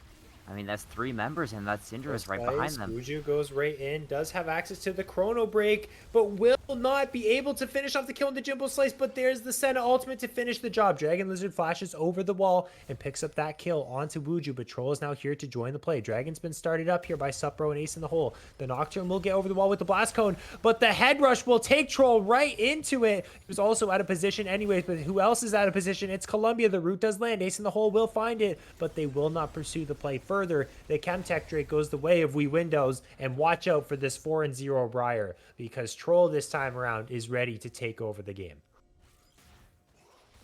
Going on to this Stride Breaker is, I would say, pretty smart. I mean, having that Nocturne, that Tryndamere, I mean, this MF is going to be really quite annoying to play against all of those. So being able to slow them down and just being able to get that bruiser consistent damage, as long with that sustain, is going to be incredibly important for We Windows. But we're seeing this potential dive onto this tower. This Jumbo Slice is alone, but watch out, this gank is getting ganked. Bullet time, and now the Abyssal Dive will try and knock up Jimbo, but Cop will find the root, and Logros is certainly going to drop to this tower. Ace in the hole could be up next here. Dragon Lizard ready to finish off this kill, finds the fear, finds the kill. Jimbo Slice. Now Columbia, who did teleport, not going to be able to make an impact inside of this fight. It's a 2-0 in favor of TDG, but fortunately, they did not lose the Briar, who has that 400 gold bounty. Yeah, unfortunately for Columbia, not getting that that value from that TP that they probably wish they did. That certain death, it will be going in. There's the rocket grab, and in with the snack attack, and now with the chilling scream. Troll trying to disengage from this play. Jimbo Slice with Make It Rain slows down the Briar, but will be safe underneath this turret. Might actually just go right back in. You never know with a Briar player, and is actually going to do so. The Ignite will mitigate the healing from Troll, who is going to go forward again, and Jimbo Slice finds the shutdown. That's 750 gold going the way of the TDG 80 carry. Now Wuju in a little bit of trouble. Did use the Chrono Break earlier. Now Crixat from the top lane will finish off this kill. 9-5. Now the kill score. TDG is taking a commanding lead after those plays. You know, TDG is looking way more comfortable in the decision making that they want to have happen. We Windows has went for some interesting decisions, you know, and when they wanted to fight and when they wanted to disengage, but Supro is in this top side, but not going to be able to shut down Crixat. Crixat does have the Undying Rage, so Supro does have to be careful. Will disengage while that ability will fizzle out. Jimbo Slice has returned from the base, has acquired a fresh new serrated Dirk, and finds the hook onto Logros, but that just sets up Ace in the hole for the ultimate, which will find the kill, the second kill of the game for this Senna, and that will be a critical mistake here from Cop. We'll be able to sort of stop the pressure that they're able to apply because of it. Yeah, I mean, having that push out top lane and being able to get onto this Rift Herald, gonna be their second one of the game, so I don't think we're gonna see any contestation from Troll and the side of We Windows. So you're just gonna be able to farm out in these lanes. Logros could be going for a little bit of an engagement onto the Jumbo Slice, as they are alone in that bot lane, but I'm just looking at this, like, you know, that mid lane matchup, and Columbia is, you know, quite a bit of, not quite a bit, but a little bit of CS up, a kill, and 3 deaths, you know, in the favor of Wuju, I guess, if that's a way to say that, but Ace in the hole, in Logros wanting to shut down. First turret of the game, but the rocket grab doesn't land. Yeah, that's not quite what you do want to see. I mean, that root is going to be landing onto the Jumbo Slice, but Troll attempting to get Wuju back into this game. Troll is going to look for a play here onto Columbia, who does not have flash. Wuju will start off the play, but Troll does not pull the trigger and reveal himself just yet. Continued trading on the top side. Potential building down bot lane. It's aggressive positioning here from both Jimbo and Cop after they secure that tower. The rocket grab onto Logros will not land. This is a lethality misfortune, so a lot of burst damage comes through, but not a lot of DPS. So Logros is a more difficult target for a Jimbo Slice to penetrate through, what building that Miami Cinder and the plated steel caps. And so maybe an investment into a Lord Dominic's Regard or Cyrilda's Grudge more likely with that lethality build. That's something that Jimbo Slice will look towards maybe for item number 3, as it looks like Collector will be the second choice with the Serrated Dirk and that Cloak of Agility. For the moment, TDG sitting at a firm 3,000 gold lead. I think this top lane will continue to be just Supro trying to hold the Tryndamere, making sure he can't get as much value from his split pushing powers.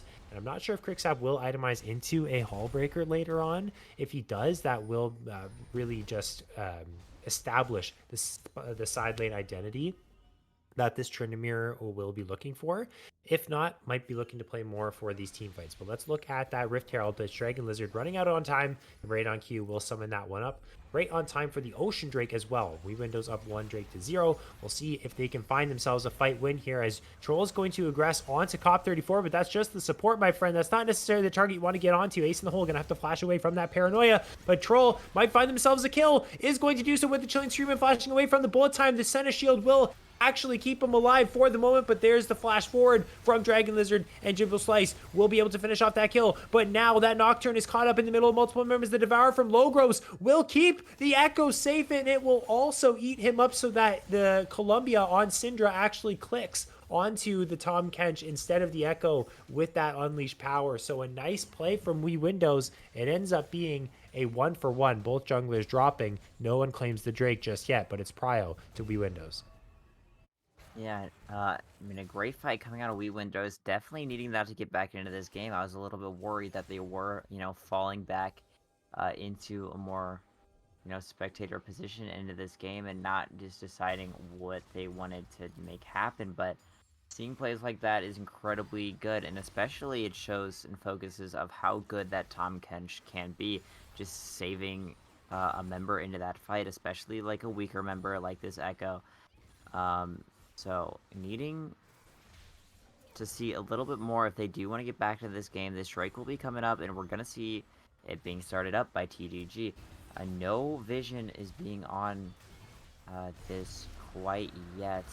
There's the steal, where there's the dragon secured, and that's the hook onto Wuju, who did not have access, or did have access rather, to Chrono Break, but was CC'd up for so long that they could not use it in time. Drake goes the way of TDG. They stop the potential for a stack for Wii Windows, and they find the kill on top of it, as well as a tier 3 tower inside of that mid lane. Columbia is holding the push from Supro, and it seems as if things are falling apart for the moment for Wii Windows, as Abyssal Dive from Logos will be met with a rocket grab, which will bring him into a little bit more danger, but the Kench will be able to walk that one off, and that'll be the end of the play.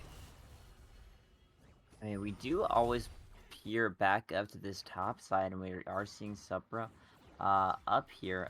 They are not making too much happen into this top lane. I mean, they are just playing Cassante, getting up and scaling, having to verse that Tryndamere. So we were talking about this Tryndamere being incredibly, especially strong in those side lanes, but we did see them go down and TP, I mean not TP, but just walk down to that dragon fight and cause quite a bit of problems. Wherever this Tryndamere does decide that they want to play and have a lot of impact, I do think they'll be very successful in that. Oh my goodness, Jimbo stole that red buff over the wall. That's not what you want to see if you're Troll. I think Troll got trolled. Yeah, but like that is just not what you want to see, and I think Troll, unfortunately for Wii Windows, is the way that they need to get back into this game. I mean, 5 kills over towards the 1v1, sup bro. Okay, looking for Kriksap, who just will use the spinning slash to get away. Q3 won't land, and that'll be it for the top lane play. Thought we were going to see some more action there, but it ends up just being some light trading. Yeah, some light trading. I mean, it is looking a little bit rough for Wii Windows into this game. I mean, they're about 4k gold down, but I mean, a massive rocket grab. Wuju will use the Chrono Break this time. Scout of the Week onto Logros. Just again. It's sort of teasing us with the possibility of a fight. And it looks like there was a pause for the moment, but with the fortunate power of pre-recorded games, we do not have to suffer through that break in the game, and we will get back into the action. But yeah, the tension building around the map, and both of these teams, they're relatively close, but TDG maintains a nice 4K gold lead, so they are the ones that are the happy bunch for the moment. They're going to look to try and get a lot of the standing gold in those tier 2 towers off of the map. Baron is now spawned as well, so if they do find a pick onto Troll specifically, who on Briar is vulnerable to finding themselves picked off, as we'll see what happens with this certain death. He is certainly going to take it, and right on cue is going to go into the middle of multiple members. Columbia trying to peel away from this Briar. Logo is going to take Troll out to safety for the moment. The Chilling Scream won't find its mark. Jimbo slices 1 HP, but it's going to be the kill finished off there for Wuju, so a 1-for-1 in the fight thus far. But Dragon Lizard with the Paranoia going to make his way onto that Echo. That fear seemed like it lasted 20,000 years. That's the 3-for-1, and right on cue, just as I'm talking about the Baron and a potential time for Troll to die, there's a 4-for-1 fight win and a Baron that will go the way of TDG. Just looking at all of these team fights, it's looking a little bit rough for We Windows. I mean, gauging here, that Briar does have to engage. I mean, they are the strongest of We Windows, all the players on them, but I just am not too sure they're going to be able to carry these fights. TDG just has a lot of CC to be able to shut her down and make her not as, deadly as she could be, and especially building into this more, sustained, like, bruiser build instead of going lethality. I'm not too sure she's going to be able to take down any of the members. And I think it is a little bit weird that she is going, this bruiser-esque build, as it really doesn't do too much against anyone but maybe this Tryndamere. Yeah, it's sort of a double-edged sword decision. You go for lethality, you're more vulnerable to damage. If you go for bruiser, you don't deal as much damage and maybe not getting the value that you want diving into that backline. But I guess it's not really Troll's fault for the moment. I think more help needs to be brought up by Ace in the Hole and Supro as well, who was absent in the last fight, the only surviving member. He was either absent or he was the only one to actually survive that play, as we do see the all-in the top side. Quicksap does have access to the Undying Rage, but Supro isn't falling fast enough, but you can see the power of that Blade of the Rune King, in which the Tryndamere had used, is going to flash forward, but the flash will follow and no deaths will happen there in the top side.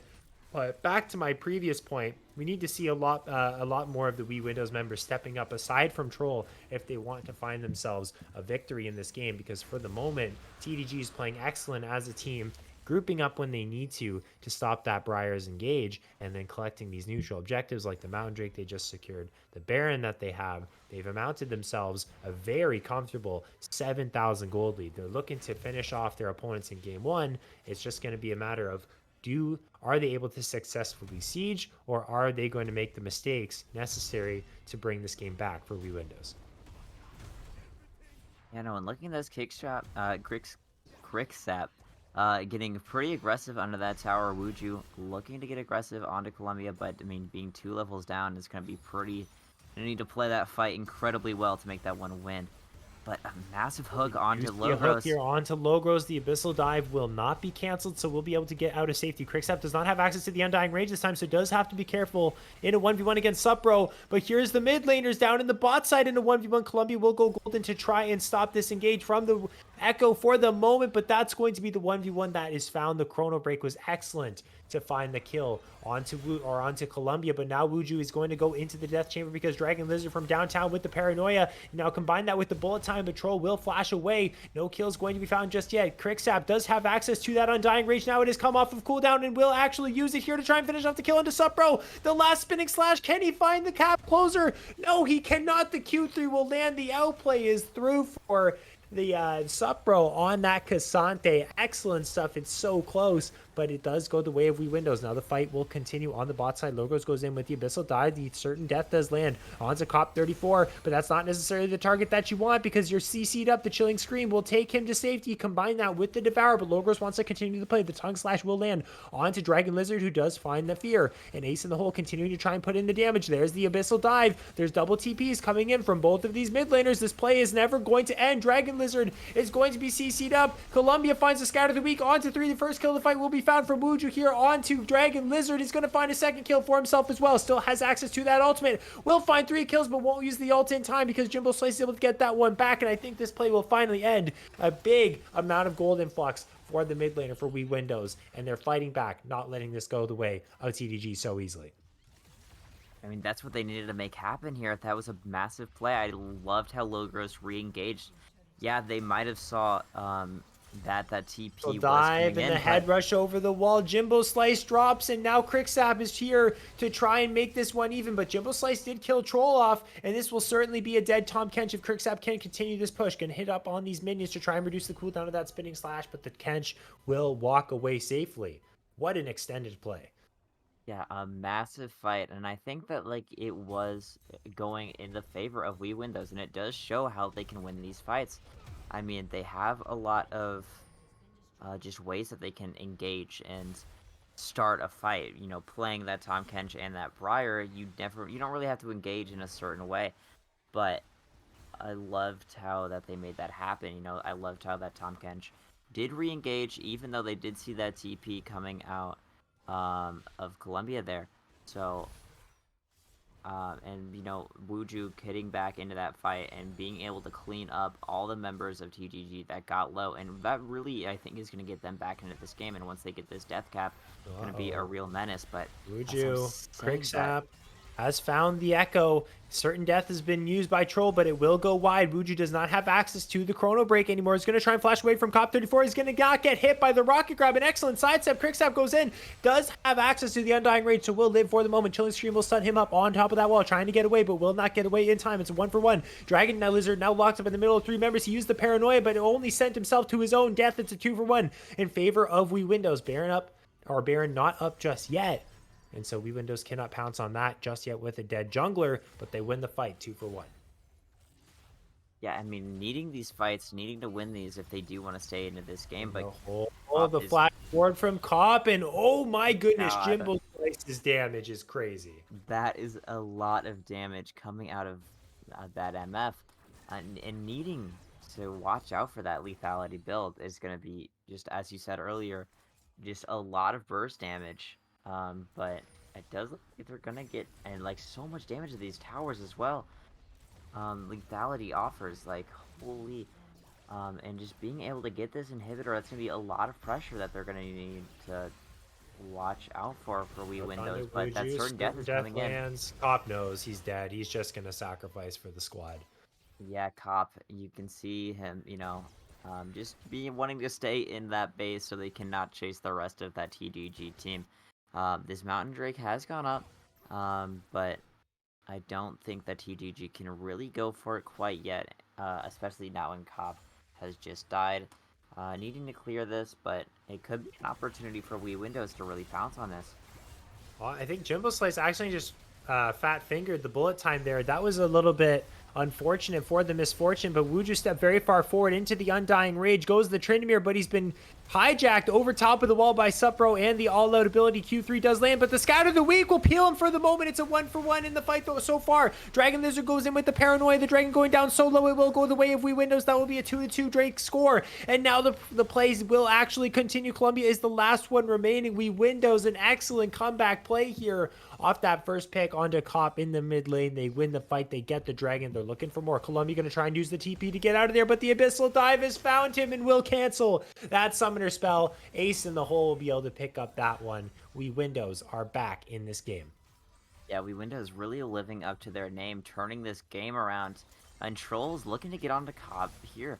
And it's not going to be a lot of damage, but being able to slow them down, and that Berserk is not going to be wanting to chase Cop under that tower. I feel like that would definitely result in Briar's certain death, but looking at all this itemization here, as we see, I mean, this Echo getting that death cap online, this Briar is backing, going to be building a little bit more, deciding to build that stopwatch, so just wanting to have a little bit more sustained into these fights, especially if she does get low, wanting to wait for that bite to get back online, you know, get a little bit more healing in, and hopefully let her last longer into this fight.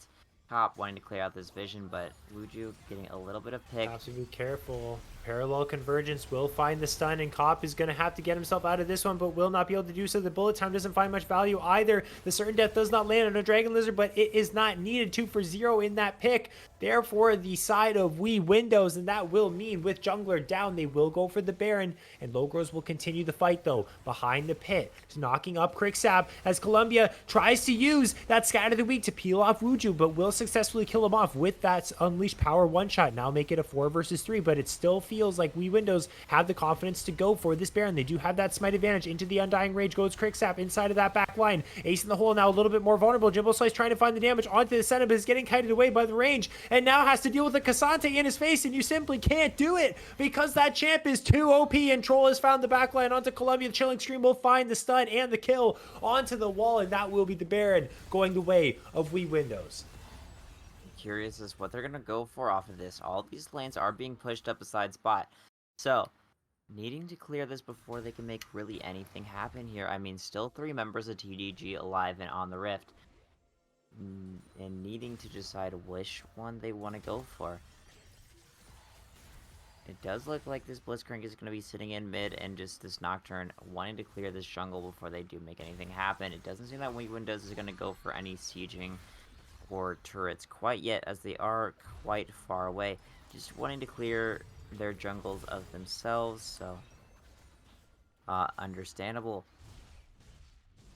But I mean, these fights, if this is the way that Windows is continuing to play into these, it's incredibly well played, and I think that their champs are really scaling pretty well into this late game. This Briar building a little bit more damage and just having a little bit more impact into these, being able to last a little bit longer, set up for this Echo and this Cassante to get a lot of damage and picks onto that backline is exactly what needs to be happening for Windows to win these fights, and I think they're doing it quite well.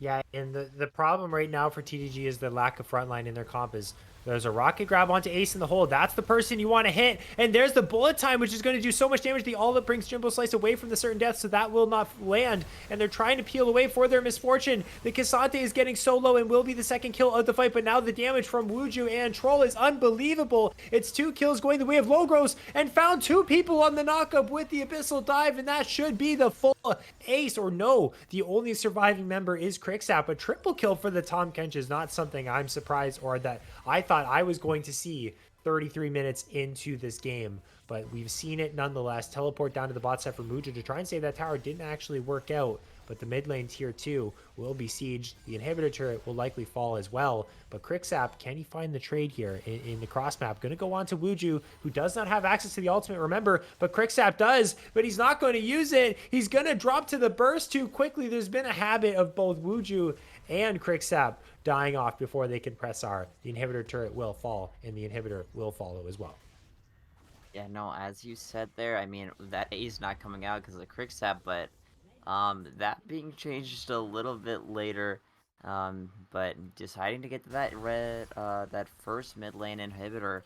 But looking back into this, I mean, this third Mountain Drake will be coming up, and whichever team does get their hands on it is going to be this sole point. So it's gonna be not. I don't think it's gonna be the fastest Drake in the world coming out of Windows, but that's gonna offer quite a bit of damage.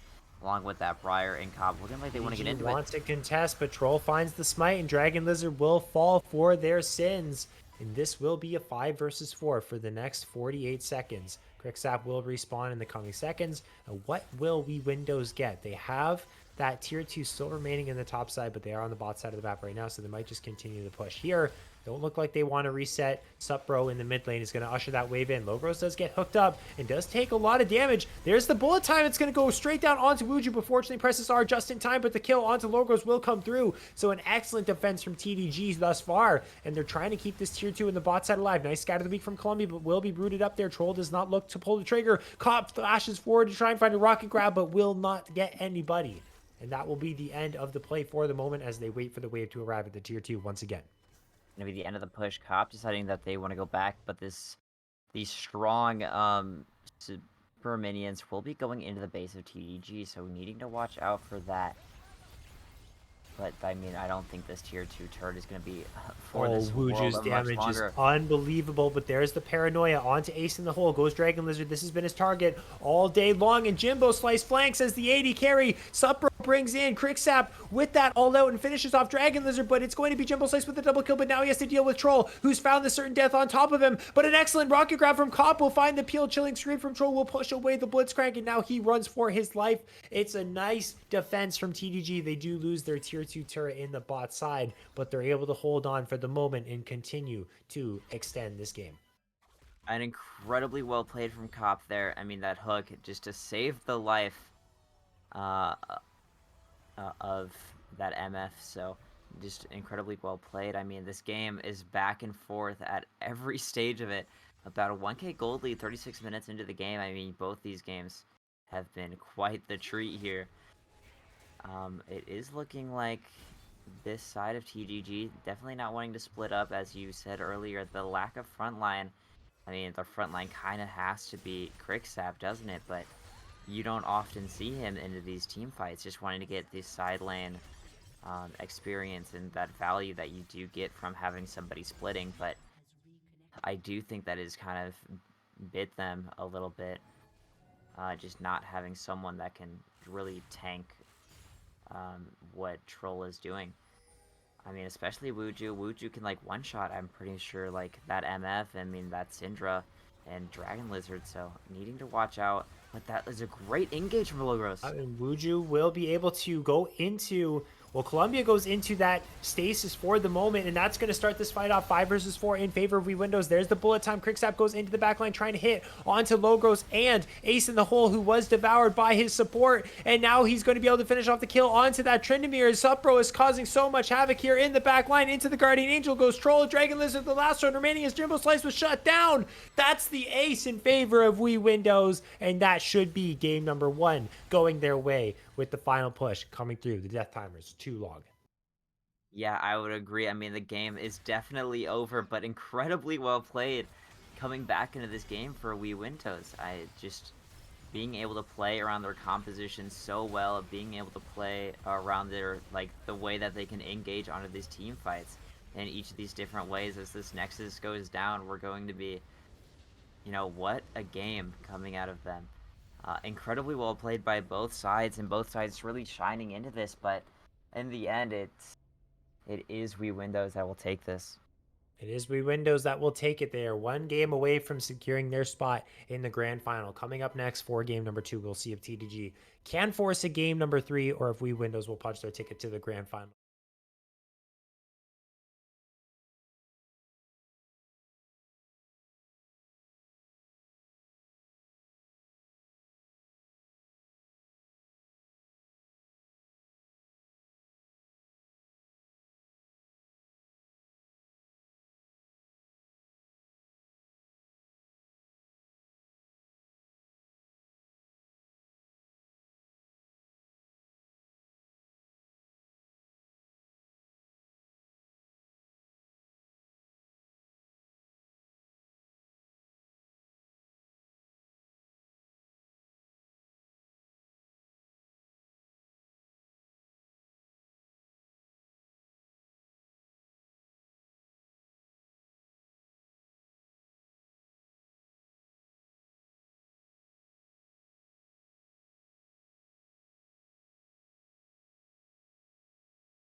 Welcome back, ladies and gentlemen, to game number 2 between TDG and We Windows, the Clash Invitational, Odyssey Clash Invitational semifinals on the caster desk today. If you're just joining us, I am Ferris, joined by Claire.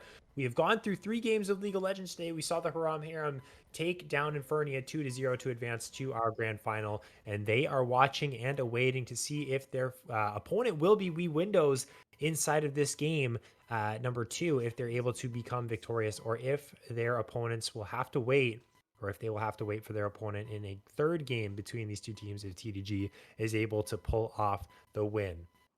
And so we'll see in the coming moments what will end up unfolding. Claire, looking at these team compositions, how are you feeling this time around with the adaptations from both teams? I think they're both pretty wild. I mean, we are seeing. I would assume that Wuju is playing top lane and Subro is probably gonna be playing mid. I don't think that Fizz would be playing top, but I could be wrong. But I do like that we're seeing this Morgana jungle, as we've seen a lot of that, especially in solo queue. You see a lot of people playing Morgana jungle as these, mages. Have been getting some buffs in the jungle, so very cool to see. I mean, not that Morgana couldn't be played there before, but she is a little bit more, comfortable there. So Dragon Lizard being playing that an incredibly different playstyle than the Nocturne. So I'm excited to see what they have cooking up for us there. Yeah, for sure. It's a very interesting pick to see that Morgana. And we also have the Nasus in the top lane, which is something you don't see every day. And paired up against the Tahm Kench, it's something that you might find enticing as a Nasus player, because Tahm Kench is not necessarily the most impressive top laner in the world. And it allows you an easier time to get your stacks up and available as you are a weaker champion in the early game. And so Crixap piloting this champion might have a better time up against that Tahm Kench. We do see the misfortune coming through from Jimbo Slice once again, as we see Ghost actually, or no, sorry, not the Ghost pop because it's cleanse taken by Ace in the Hole.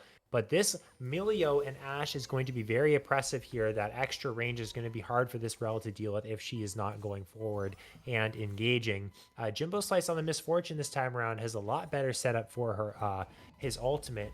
That bullet time, you have things like the Event Horizon from Columbia on the Vigar. You have the stuns and roots from Morgana, slows from Nasus, and of course the quick initiation crash down Megan Storm from the Rel. So Jimbo Slice set up for more success in game number 2. Yeah, I mean, I think this bot lane, especially in this early game, is going to be incredibly oppressive. Especially that level 2, level 3 from this Melio Ashe is not going to be too... I mean, just look at that engagement and that interaction from that Melio towards that Rel. That is definitely not something that I would be looking forward to if I was Cop, but hopefully that they are able to, like, improvise and just decide what they want to do. But I mean, Op is Cop is getting... dropping low, trying to go forward onto the Milio, but that's going to be first blood for Ace in the Hole. And now Jimbo Slice with no flash is slowed up by the Ashe passive. That frost shot is so lethal. Double kill for the Wii Windows 80 carried on the opposite side. It doesn't get much better for TDG because the Viegos made his way into the top lane. Crixap has burned that ghost and might be able to run away from this one. So won't be dead just yet. That last tongue slash will not land. Dragon Lizard, though, finds the root in this play, might turn around into a kill for the side of TDG, but Crixap's out of mana. He simply has no damage to follow up on the root. Wuju now tries to continue the play. Supros join the party from the mid lane. That Dark Binding will not land. And I think this will be the end of the play. No kills going over to either team in the top side, but in the bot lane, oh, actually, wait a minute, because Supro's getting involved here, uses that playful slash trickster over the wall, but can't quite find the kill that he was searching for in that Morgana. 2-0 start for Ace in the Hole. It's a great start coming out of this bot lane. I mean, playing to their strengths when their characters are a lot stronger, especially in this early game than TDG's. But as we were talking about earlier, I mean, TDG's comp is definitely something that will scale into this late game quite well. Having that Morgana and that Vigar is gonna, definitely not gonna be online, as that evil power is gonna be needing to get stacked up. But a little bit of a skirmish over this Scuttle Crab here. Troll wanting to go back into it does eventually end up getting it, but Cost a little bit of Now it poke, could but be the overextension. Dark Binding lands onto Ace in the hole, who does have cleanse, but is not going to use it. And so that will not be a play that will result in any kills. The Scuttle Crab goes the way of Troll on the Viego, and we'll be happy about that one. We'll wait in anticipation for more things to happen in this bot side, but right now the wave state for Jimbo and Cop is terrible. You can see how aggressive Logros is playing. He's daring Cop to go in on him, because if he does, they have no flashes. Ash will just be able to run them down with the Frost Shot passive. It's very difficult for this Rel to play inside of this lane, and we're seeing that firsthand here with this lane freeze. yeah, it's just not something that you want to see if you are the Jimbo Slice here. But Cop deciding to Low go in, engage onto quite a bit of Logros, so damage. Cop looks like that's just going to be a trade in the HP bars of both supports. But Yeah, things are really building up in the bot lane. that cozy campfire being able to sustain Melio in this bot lane, not letting them, or not needing them to back quite yet. But if you some trying to make a move here, just a lot, Jimbo just so much takes so poke much damage. damage. Yeah, so much damage from Ashe. You can't be running away. Against Ashe, you have to be going forward. And when you go forward, you have to make sure you finish her off. Because if you don't, then she's going to run you down with her passive. And there's not a whole lot of things that you can do. And a CS lead is being built up here for Ace in the hole. Has those 2 kills in his back pocket as well. And now should be able, well, actually going to go over towards the dragon with Troll and pick up the first one of the game. But soon plates will fall as well if they can continue the pressure in the push. Yeah, I mean, yeah, this bot lane for TDG is getting a little bit, outclassed earlier into this game, but I'm liking how the rest of everyone else is playing. They know that they don't win early into the game, especially this Nasus. I mean, it's just against Tom Kench. It's just going to be like hitting back and forth, especially in this early game, but being able to scale infinitely is going to be much in the favor of this Vigar and this Nasus. So, Attention, Wuju could be caught out here. Dark Binding lands. The Devour will go down onto the Nasus, so the follow-up damage won't be here for the moment. Wuju inside of this Ghost. And Dragon Lizard was not level 6, so did not have access to the chains there to lock down the Tom Kench any further. That play will end. yeah, Wuju just being so tanky into this matchup, not really being too scared of their life, even though Morgana did come up, and she's not going to be too strong until she does get that Leandries online. But this is quite annoying for Wuju, just not being really able to do anything against Quicksap when he does have this Wave Hunter tower.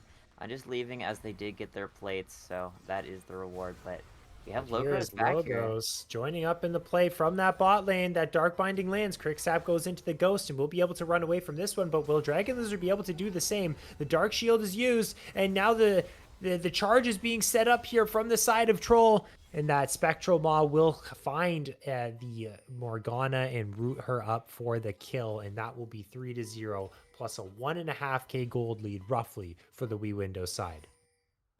Windows is playing incredibly well as a team across the map. We did see that Milio being able to go top, helping out Troll in the jungle.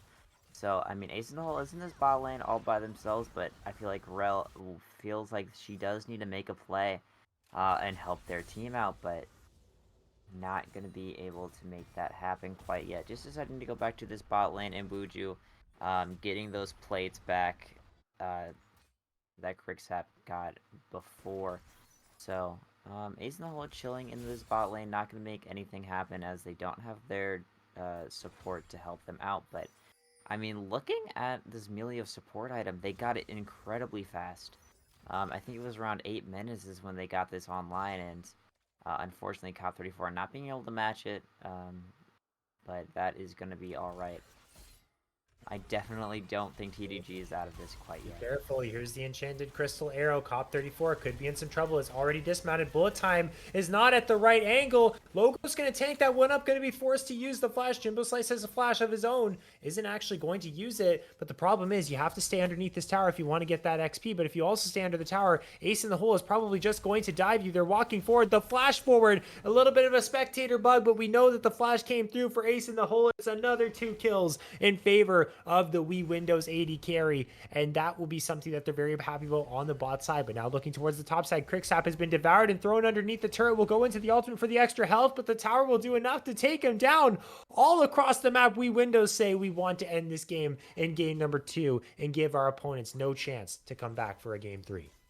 It's so weird seeing that there's so much happening in this top lane and this bot lane, but usually mid is where skirmishes are happening and Troll There's getting the into this jungle. Heartbreaker. Dragon Lizard gonna start off that with that ultimate there, trying to find the steal onto the blue buff. Is Dragon Lizard gonna try and flash away, but the Dark Binding actually just lands instead anyways. Columbia does teleport into this play, but gets about nothing done. Another Dark Binding lands onto Wuju, but does have access to a lot of tenacity, so won't be locked up for too long.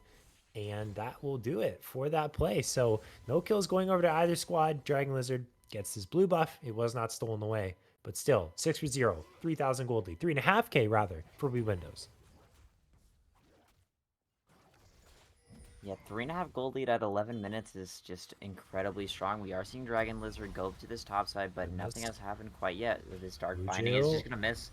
It's going to miss, and Quicksap is walking forward. They don't have any more CC to stop that Abyssal Dive, so Wuju will close the gap between him and his aggressors, but another Binding lands. Dragon Lizard's done quite a good job of landing these, but Wuju is so very tanky, goes into the great health, mitigates all of the damage from that Siphoning Strike, but another Bind lands, and Wuju will still be able to walk this one off. So unbelievable resistances for this Tahm Kench, and despite all the roots being landed from Dragon Lizard, they still can't find that kill as we see Chum the Waters here from Supra, but going to be locked up by the Event Horizon. Both flashes from the mid laners, and Columbia will not tick down to that Ignite. We saw action in the top and mid side.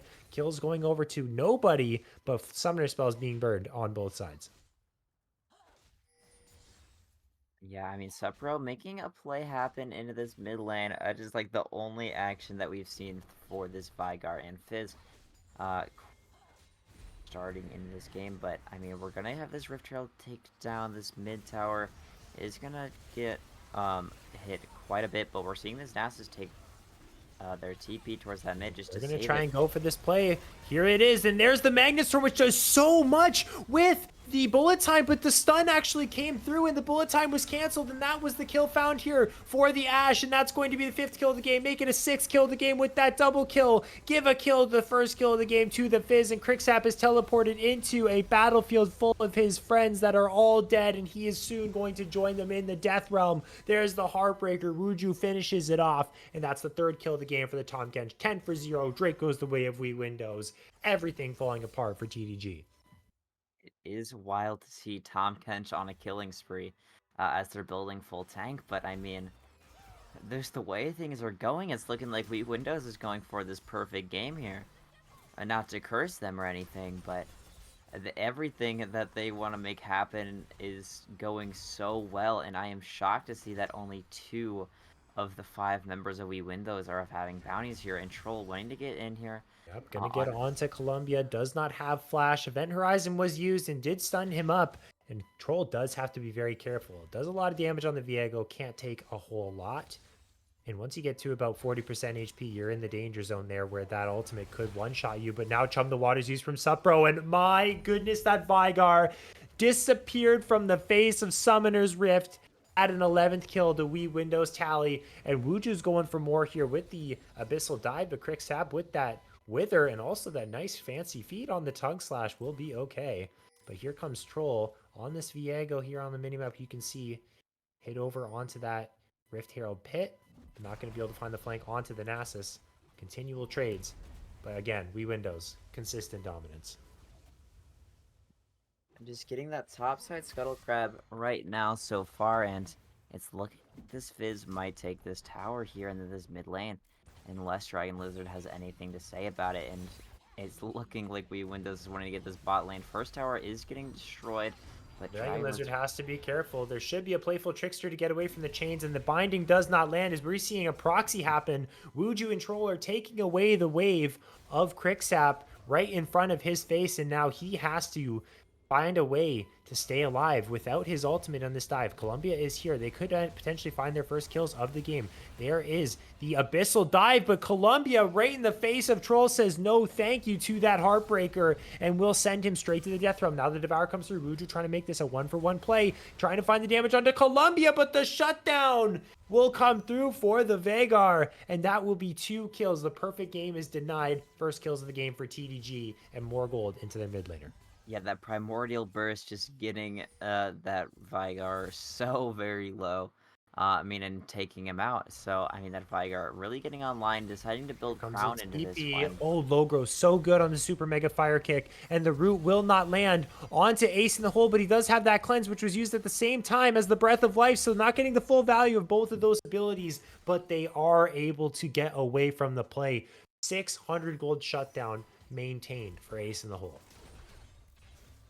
Yeah, not wanting to give that shutdown over to anyone because, that Veigar did just get a lot of gold from shutting down that Tom Kench. So, is not going to be wanting to give any more gold over towards this TDG side. But, some objective bounties still are up, so a lot of bounties on other, towers and objectives to go grab, but I'm not too sure We Windows is going to want TDG to have those either. We are seeing this Tom Kench just in this mid lane catching this mid wave because that top tower is gone. And that wave is just going to be frozen by this Nasus, I would assume, just to make it as hard as possible on the We Windows side.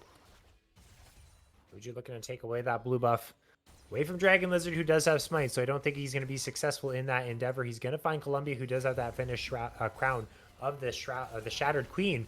Tripping up on my words there, as Cop 34 is going to be tripping up on his heels as he has engaged into 3 members of the side of TDG, or sorry, We Windows. It's actually going to be a 1-for-1 as Jimbo Slice is able to trade one back, and Ace in the hole has to be so careful not to give away that 600 gold bounty over to the Misfortune, as now we see a 2-for-1, or 2-for-1 fight rather, inside of the top side, as Wuju's found the first kill onto Dragon Lizard, and now Supro is joining his top laner in the fight. Chum the Waters plus Playful Trickster to get in range of that Nasus. That Abyssal Dive will not find the knock-up, and Crixab will run away with the Ghost.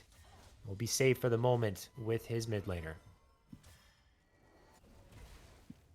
We Windows still in a very dominant fashion controlling this game. Just look how far up this bot lane is, just dealing so much damage to this tier 2 turret. So Ace in the Hole and Logro's just kind of deciding that they can do whatever they want. It is working that way.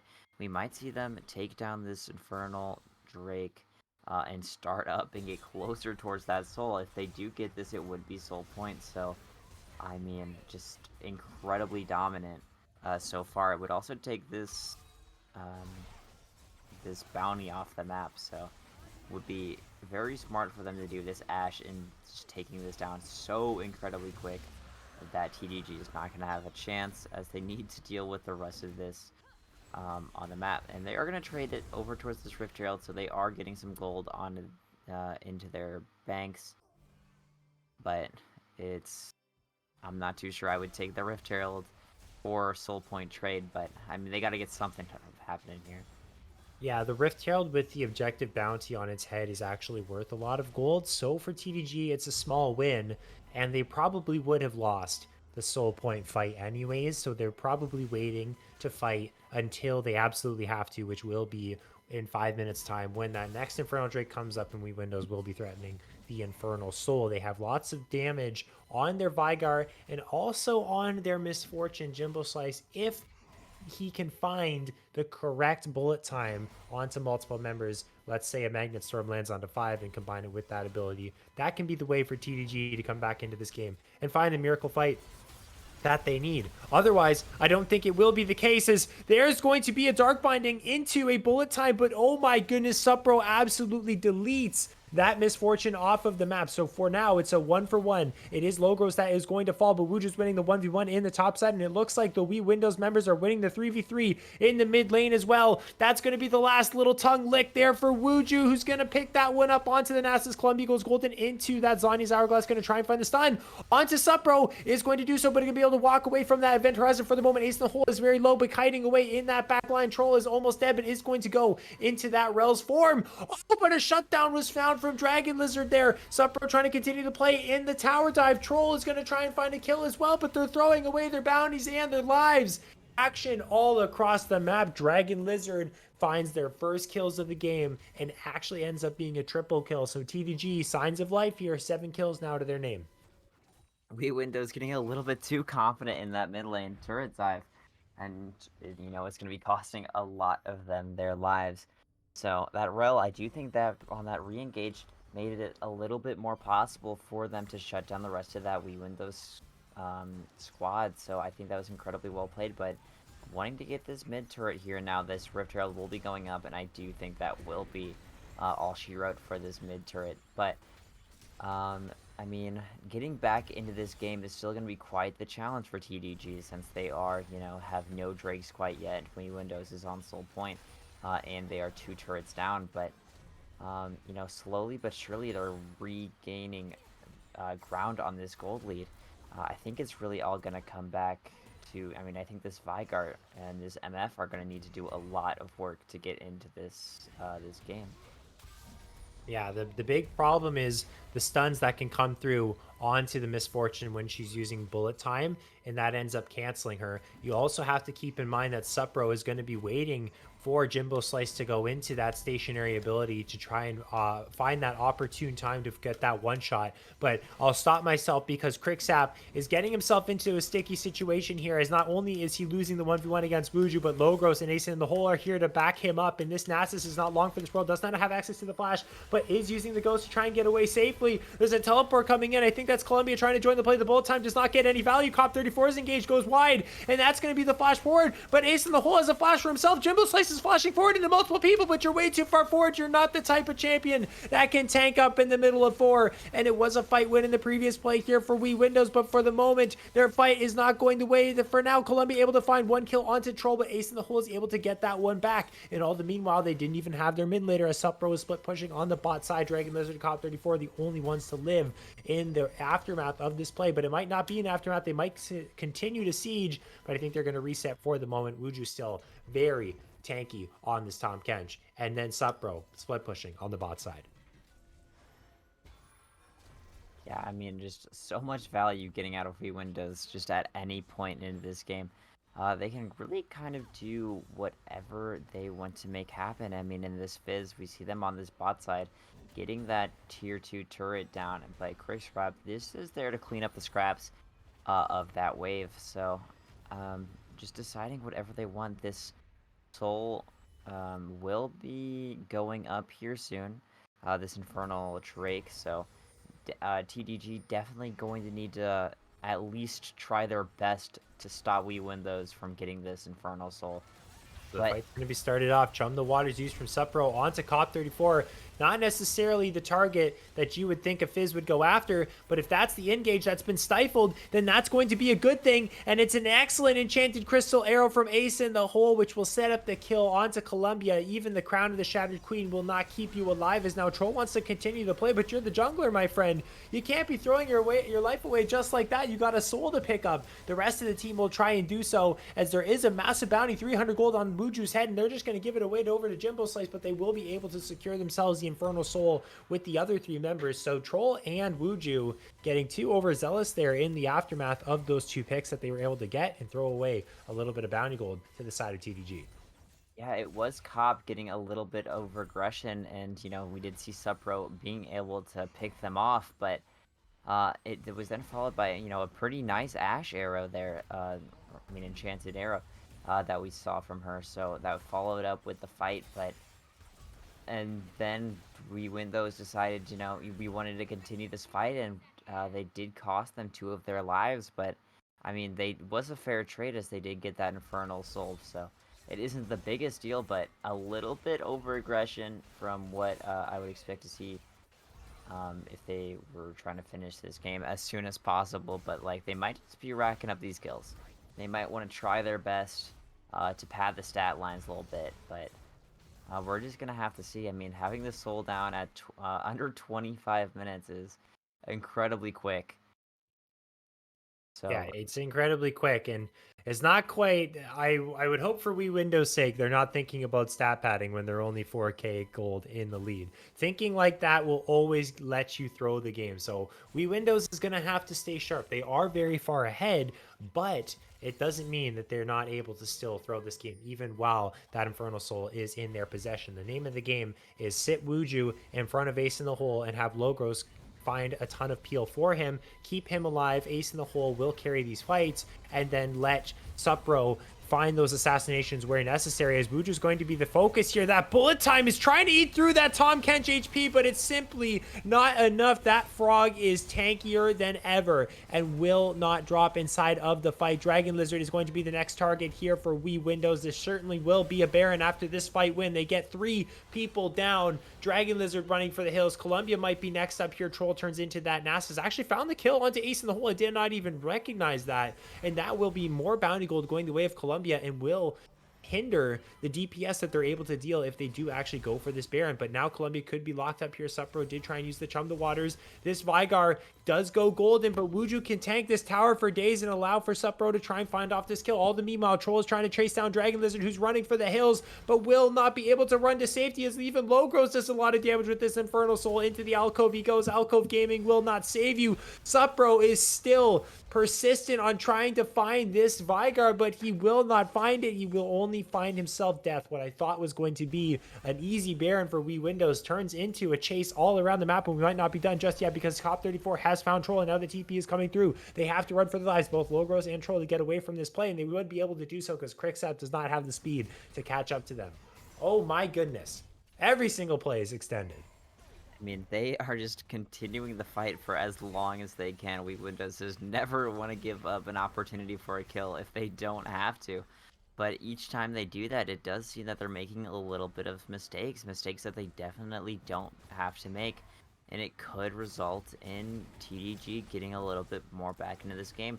That is only a 5k gold lead. It was 4 just a little bit ago, but Here comes the Abyssal Dive. Wuju wants to get aggressive onto Quicksap. That Shattering Strike will miss, so the Nasus will be the target of focus for the moment. Wither will slow down this Tom Kench. Nice sidesteps on those tongue lashes as Columbia has found Logros, does have the crown still up and available, so will be safe from any burst for the moment. Dark Binding lands onto Troll. That's the jungler found, but the Spectral Maw and the Heartbreaker to get him away from safety. So very close for that Viego to drop, but now the bullet time has been used, so Jimbo Slice will not have access to that ability for the coming moments. Wuju is unafraid, stepping up to multiple members here, is going to pop the ghost, is going to use that Abyssal Dive, and is going to be able to get to safety.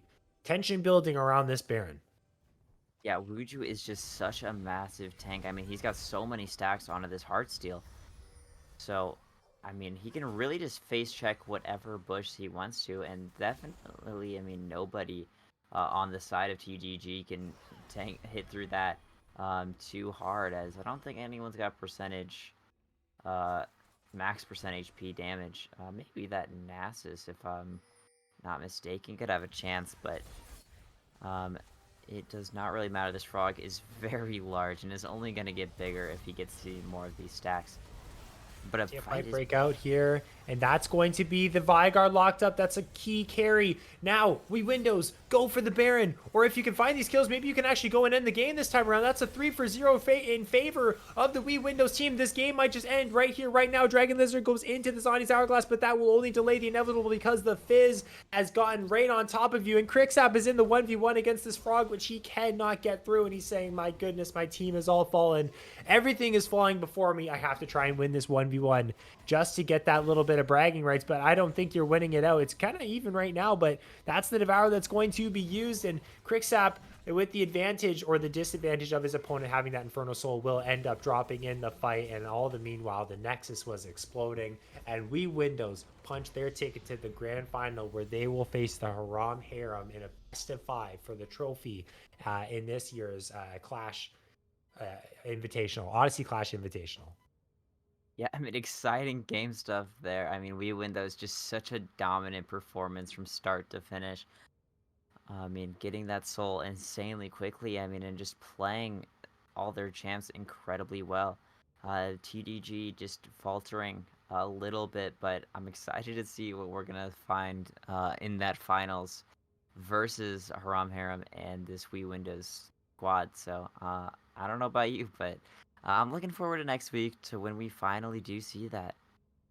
Yeah, we'll wrap up this season of Clash next week with the best of five between Wii Windows and T or not sorry, not TDG, the Haram Harem. The dominance has to stop for one of those two teams as they've both been cruising through this playoff bracket, but one of their dreams will come to an end of winning out in this tournament and one will attain all the glory. But we will see that next week. To everyone who watched tonight, I want to thank you very much for watching. My name is Ferris. I was joined by Claire on the broadcast today. And of course, thanks to Meepa in the background for production. Claire, is there anything you want to say before we sign off for the night? No, I am, I think you really did sum it all up, and I had a great time on the cast, and I'm just excited for this final map. Yep. Excited for the end of the season. It's coming up. Be there next week, Sunday, 8:30, same time as always. Thank you, everyone, for watching. Have an incredible night. Peace out.